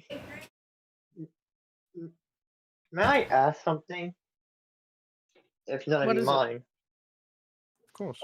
May I, considering my entire god, what I've been training for most of my life, my faith, paladin of a holy order, dedicated to Lyressa, the literal goddess of love.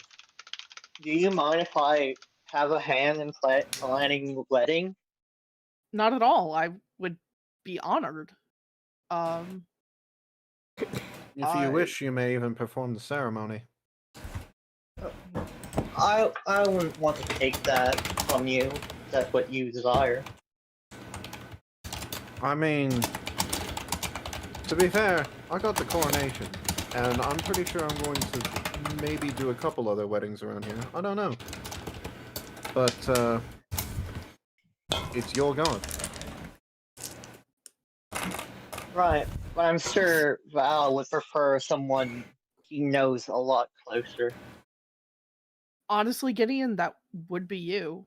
Even though Dr. Gavin knows me from when I was young, we weren't super close. I knew his face, I knew his name, and I knew he worked with my father, but he was probably more familiar with me than I was with him. No offense, Dr. Gavin. Oh no, it's completely true, in fact. Hold on, I have a cat screaming at me. No, that's just me. Wow, you didn't ask the cat to participate in the wedding? How rude. No. But honestly, I would be honored if each of you could contribute something to the wedding. Not just anything that you feel like would be appropriate. I would be more than honored for Gideon to host the ceremony.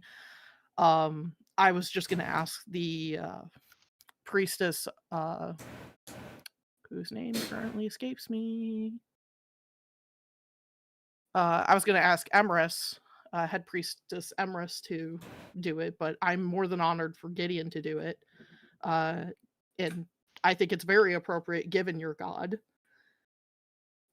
You see him the smile. He looks so honored, so just happy that he has even the opportunity.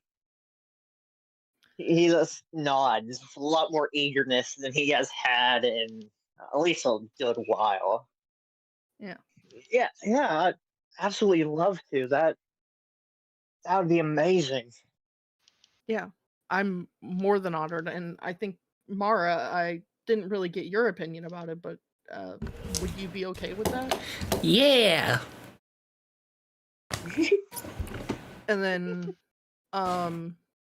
if Barrick and actually Dr. Gavin, would you guys be my best man? Sure. Usually there's only one, but... I honestly couldn't have picked between the two of you. That's completely fair, and... Well, there's not many other people here for groomsmen either, so... Yeah, I don't have a full lineup that I have to choose from. I'll sing a song for you both at your wedding. If you'll allow me. So long as you're sober, I think we'll be okay. I'm fairly certain I'm going to be sober for a good while now. That is true. The only confirmed trigger for, well, me at the moment is the full moon or other similar occurrences, equinoxes or No one pulled down their eclipses. pants. A bit late for that. That was. It was a long night indeed. But yeah. I know more than a few songs. My Yeah, I would really appreciate it. And I know I want to ask also, the head guard and the head priestess to also attend, officially and unofficially. They've been a big part of my life, along with Brianna, of course.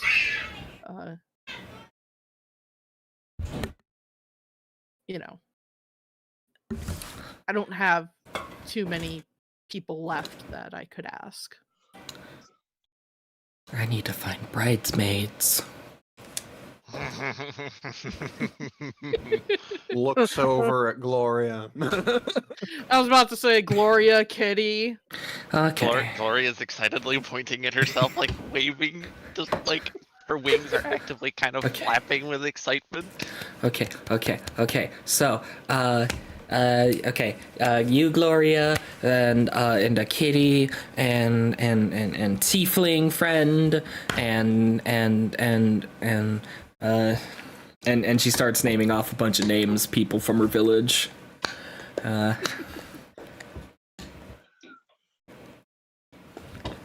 Lana, how long has it been since we left Mara's village, actually? Like a week. Probably get back to them. Like, Oh yeah, I completely forgot about Val's sister. Val has a sister. Yep. I honestly can't remember if that was a blood sister or if that was the changeling. Val can't remember No, the if he has a sister. The sister is The who the same changeling was one married. It was really, really chaotic when it got mentioned, so the information did not register properly. If I remember correctly, the sister is the person who the changeling was set to marry. Yeah. The changeling Okay. was a guy getting married to his sister. And we have no idea where. We know where the sister is supposed to be. Like, we know her room. We have not seen Oh god. hair nor hide her. We just go in and they've just both been locked in for like several months and they're just decayed in there. Oh god. Oh god. If we go in, is he the fucking puppet like Val's parents? I'm going to tick something. But yeah, no, the only reason I've not done anything with that is because I legitimately could not recall that information correctly. So I've just been like, Lana will do something about this and I will pay for the consequences later. Brother, you've forgotten about me. Time to die. Oh god. Oh no, I have to kill this sibling that was born probably around the time I left. Yoink. I thought the Sibling just was transforms into a giant. If I remember correctly, the sister was explicitly not actually of his blood. He Yeah, she was- I believe. I think she was like from a different branch family that basically they would have been like cousins or something. Adopted in and raised. Yeah, like not blood related cousins, they're like married in cousins. But again, I don't remember that information super clearly, so that like I probably have that all kinds of butchered. I mean, we are a medieval monarchy, so it's entirely possible that Val's family line is a ladder. Oh no. Well, the thing is, Val's also first of his name, so which means he's the first Galnodal, so.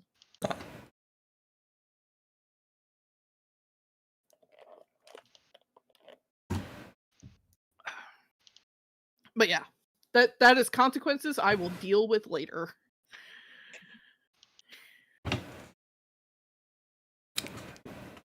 Oh, Bear. Yes. Can we talk later? Not to ruin the mood, but we really need to talk about something. Sure. Good. Oh yeah. Also, while I think of it, I saw what you left in my room there, like a little the note you sent put in my room earlier. Mama. Huh? Oh, yeah.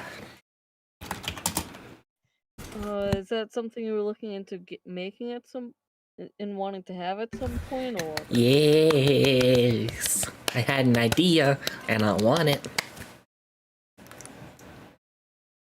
Gideon, I had a question. Typically, I know that you're a cleric of the goddess of love, but Paladin. typically the Yes. person getting married doesn't exactly perform the ceremony. Did you have anyone in mind for marrying you and Gloria? No, not quite, but if you're offering, Well, there's me, and I'm sure Barrick is qualified as well. Yep. I have known Barrick a bit longer, but it is honestly who would prefer it the most. Can't really decide between the two of you. I shouldn't throw out such a half answer. Can you please do it, Davin? I owe you more than I could possibly put into words.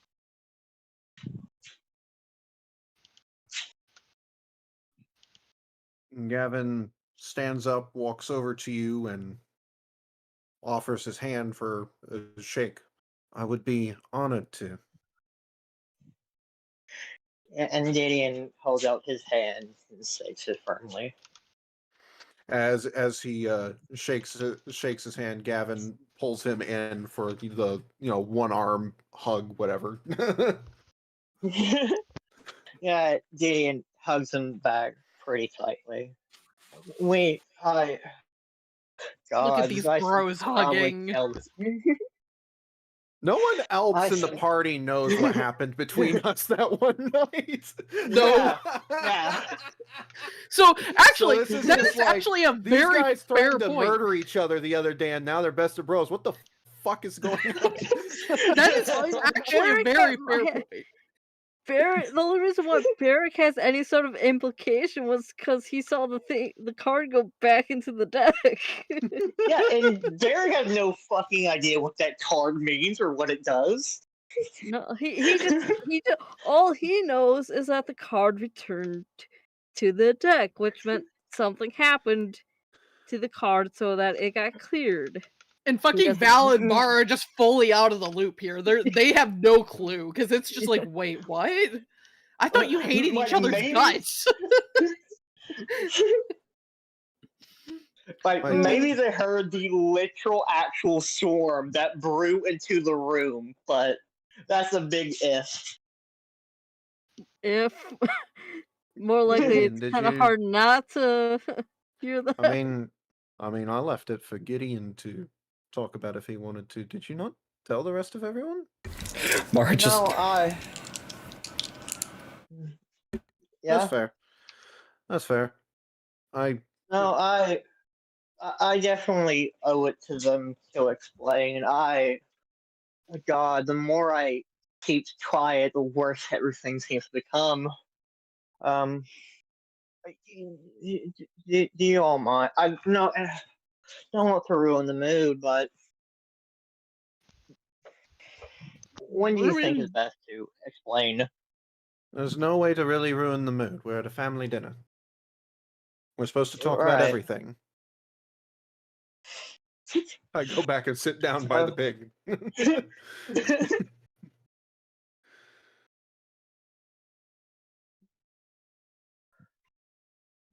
um, I guess. Do you mind if I explain? Go ahead. Val, Mara, do you mind? I don't want to drag down your moods any. I mean, we literally have a wedding coming up. I don't think you can drag down our mood. Right, right. And he sits back down on his chair. So you remember that day I guess best to describe it as feral, when I tried to attack Davin. Yes. That very night he came into my room and started more or less poking around, asking what the hell Hold happened. on, More or less. Okay. Hmm? I was about to say, like, if you guys had something happening on the side, I hope Gloria knows about it first before you're telling us. Not that kind of poking. Get your mind out of the gutter. I was about to say phrasing. I save that kind of poking for plants.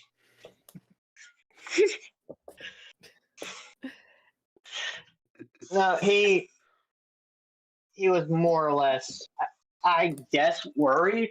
He then looks over to Davin. Why did you come over that night?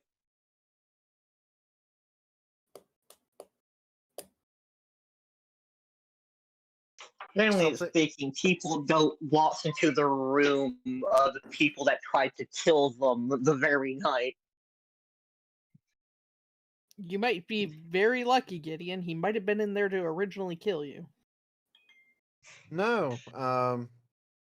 I went in to confront you just simply about the situation and make things clear that I didn't want us to be enemies or anything, but I was going to be watching, and then I noticed a few things. Notice he did. And I'd been noticing a couple things. I'd seen you in the library that day. It was a bit odd. Right. So I gave him permission to try. God, I told him about Amy, and he decided to try and help me about that. And guess what? It wasn't Amy. It wasn't her at all. It was some fucking parasite preying on her memory.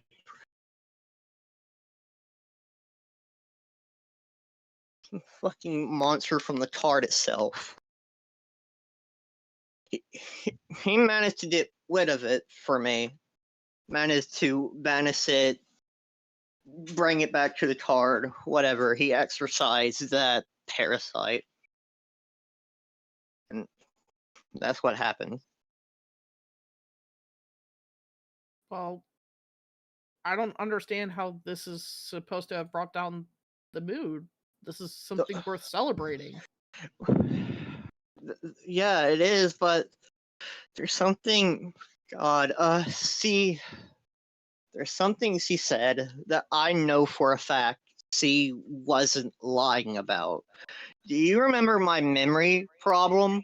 The ones he kept bringing up? I know for a fact that she wasn't lying, not about that. Well, if she was feasting on your mind, or, well, not she, it was feasting on your mind, then it makes sense that it would have access to those memories. Right, memories I myself do not have. Or at least, at the very least, cannot recall. Right, like I said, she kept more or less mocking me about not remembering something.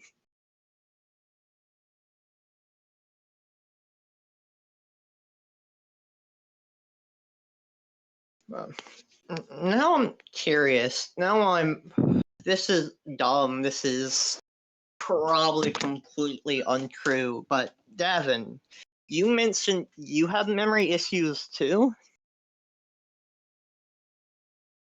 Yes, well, I went to the temple apparently 150 years ago down to the Tabaxi lands down south, and there apparently used to be a city there, not anymore. And went there to the city, went to see the temple. It was apparently a trap by the head advisor. Who, by the way, I'm curious. Does he have a name? We've always been just calling him the head advisor. He has a name. We don't care for it. Or dickhead. Yeah. Well, fair. and there's also the added confusion now that apparently the one that caused all the problems that you and I went through is not the same one that originally was Huh? in his place. Remember? Oh, you were too busy going feral and trying to kill Dr. Gavin and Barrick. When? Dickhead When? Royal Advisor is a clone. Yeah, Of who? The wizard. of the wizard. Oh my. That. Jesus, I must have missed a lot. Yeah, you did. Well, yeah, he sent me there as a ploy to get me out of the way, and sent another team with me, a secret mission to trap me or assassinate me or something. Whatever their plan was, I managed to get out of it somehow, but I don't remember anything after their trap went into effect. I remember waking up in a town about 20 miles south of here, 2 weeks before you met me. That. That's a large gap. It is an extremely large gap. I don't think it's related, but Barrick, Gloria, you're both working, or you know how to restore memories, right? You did all that to try and help me. Do you think the same things would help Davin? To an extent, I think. I would think that they would. I've actually been looking into it a little bit more, and there might be a better way than what Barrick and I previously found. There might actually be an item, and since we have Dr. Gavin, he might be able to actually find it. It's supposedly a crown that was once passed down through a kingdom, the history of which is long lost. It's said to be able to help recall the memories of whoever wore it before, and as well help to recall your own memories as well. It sounds better than killing a monster or having someone poke around your head. It sounds like something I'm exactly designed for finding. Would you mind trying to find that? I offer my support fully, obviously. Mind it? Whether I mind it or not, which I don't, it doesn't matter. We need to figure out how any of this happened in the first place. Right. It seems weird that we both just so happen to have memory gaps. I'm less concerned about that and more concerned about how I came to lycanthropy and, well, quite frankly, what happened to that city? All those people. Maybe they're still alive. Maybe we can bring them back. Because you're talking, what, like 150 odd years? give or take, roughly. It was 150 years for me, Yeah. but only a month.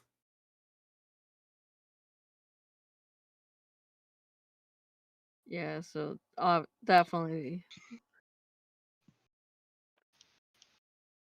As you probably guess, definitely some magic was involved in some way. It's just to what extent, and is it something that we can easily? Is it something that we can easily access in terms of like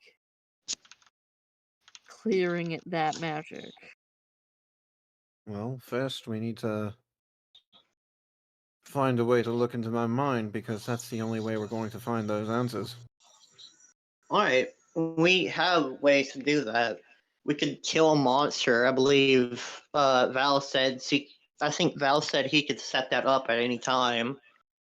Or we could use a spell, but the spell is far more dangerous. It might offer up false memories, which wouldn't help us at all. Yep, and then as Gloria said, looking into that item, that crown. I would Real very quick, mu- guys, we are already going over time here. So although I don't want to rush you, I would ask we do try and wrap things up soon. Right.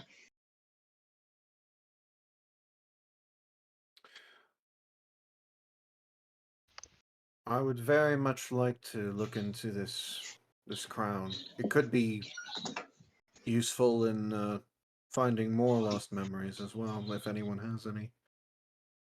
Right. That is a good point. It took a fucking mental parasite preying on my mind to realize I'm missing some. Who's to say all of us aren't, as horrifying thought that is?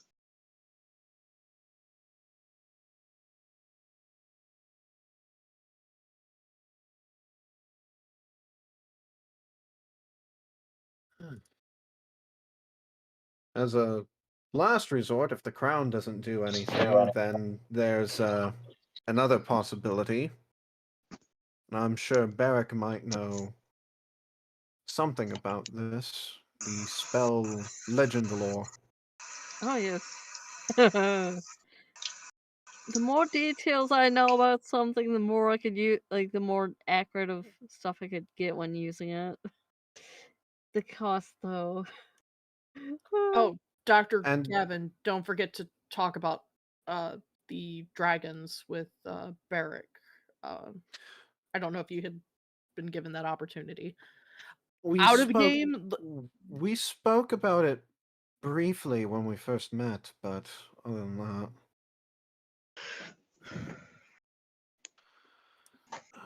Actually, we have some information, Barrick. Tomorrow, if you don't mind, would you like to go back to the library and do some research with me? I'm sure we can find something on these dragons. Indeed, yeah, that could be something I do.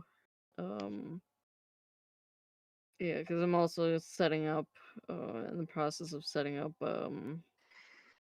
some training for myself to get, to be able to to be able to use, like effectively use, I should say, heavy armor. A good idea. Alright. So, yeah, I already talked to Val about it a little bit just because, well, Well, we've talked about a lot tonight, and it's been very eventful, but if you'll excuse me, I do need to go back to Kitty's. I promised that I'd be back to her tonight. may I recommend you bathe before heading back?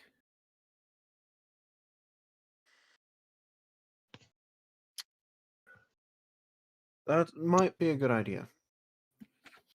It's medieval time. She's not gonna notice. Untrue. Very untrue. Medieval people were very, very keen on their hygiene. Really? Yes. They also didn't drink only ale. Otherwise, they'd be dead. I mean, that I knew. A lot of misconceptions brought up by modern Hollywood and other people who don't know what the hell they're talking about.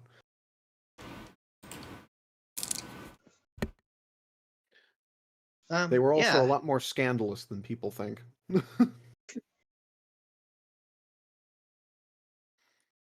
All right, I think that's all. All I have to do is ask for some questions, and you can head off to the library whenever.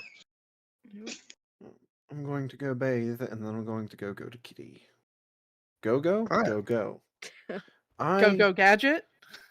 I've had a long day. Long night too. Okay. Oh yeah.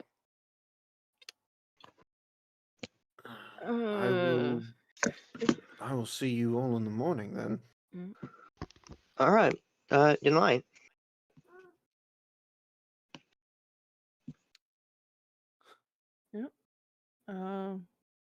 Sleep well. Everyone get a good rest in, and hopefully see you all in the morning.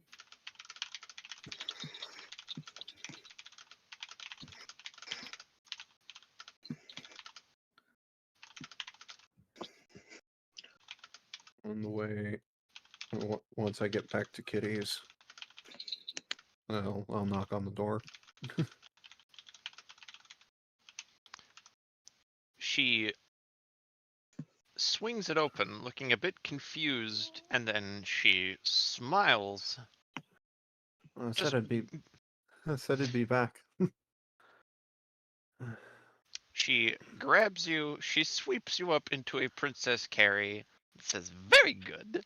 I hope you didn't eat too much, because I did make us at least a little bit of dessert. So come along, and happily trots into the home with you." Oh, wait. Put me down for a second here, please. She stops, and she just kind of gives you a look, like, "Would I have to?" I'm sure that we'll both enjoy this this dessert. And in response, I pick her up and sweep her off her feet. She's like, "Whoa!" See, I can do this now. I guess this curse has its benefits. Oh, I like them a lot. Okay, calm. Serious Kitty. I have a very serious question to ask you, and I know it's very sudden. She blinks, but she nods, paying Will much you more marry ready. me? She starts kind of flapping her gums around a bit, and she just goes wah wah wah wah. Yeah. I mean, actually, no, don't say. And she just kisses you firmly, and her arms are locked tightly around you. She pulls back and is like, "No, sorry, should have waited for you to reply." Oh, it's so tempting to just keep kissing you, though. Trust me, I know. It's tempting for me too.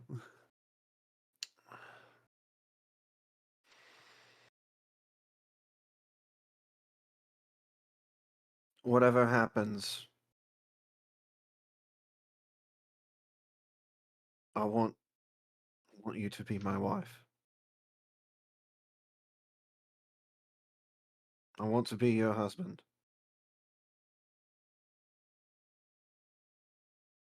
If you'll have me. Messed up old me. Of course I will. Like I said, I already waited that long. I'd have happily waited longer. It's rare to find anyone I'm actually really comfortable being me around. And, you're one of them. And I know you'll live thousands of years, and I'm not supposed to live for that much.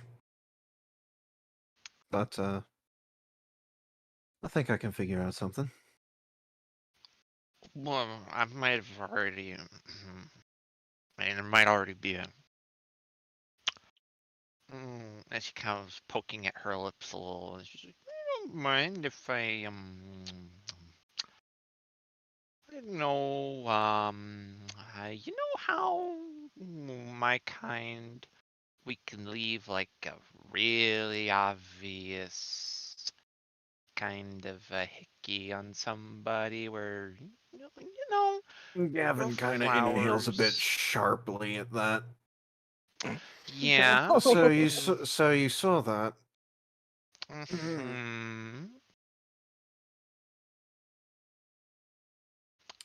That was before I met Well, you, and still I apologize. no. What I'm asking is,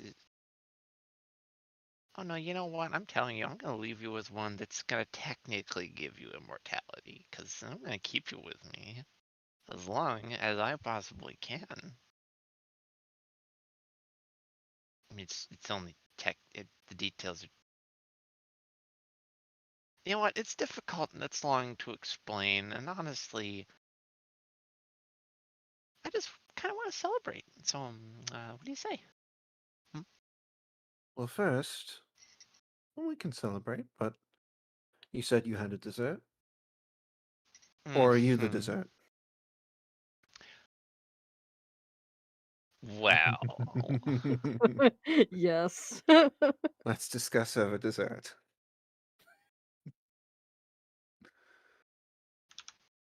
and we'll just let that explain itself. Whoa. Let's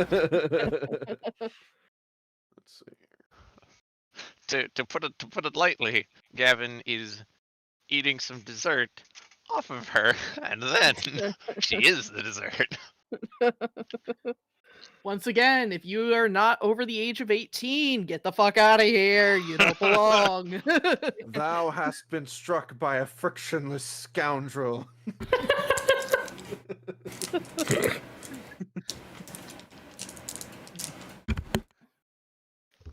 I don't know about you, Lana, but I think that's a good place to call it for tonight. Yeah, I think the only thing left was, unless Gideon wanted to do it tonight, was the thing he wanted to ask Beric about real quick, or... I think we should save it for next session. Yeah. Just so both of you should just take note of it because we are running on like our way extended time. Yeah. 47 minutes over. So yeah, just make We're note of it, running and then we'll on just 4.5 hours. yeah, and then we'll just take care of it at the start of next session. Alrighty. That sounds good to me.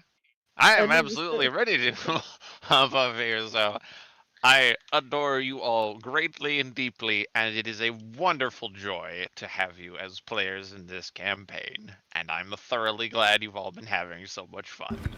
I'm so glad you asked me to join this campaign, Lana. This has actually been super amazing. But yeah, Not that I was expecting it to be anything but. That sounded really bad. I am so sorry. Words are hard. Positively, I took it as indeed the genuine compliment that you meant it as. But yeah, no, it's like with everyone proposing. Oh look, almost everyone in the party is gonna be married. Poor Beric. No, we could save on ceremonies and all just marry each. For real, there's no Only limit to the first number of relationship. participants in the ceremonies.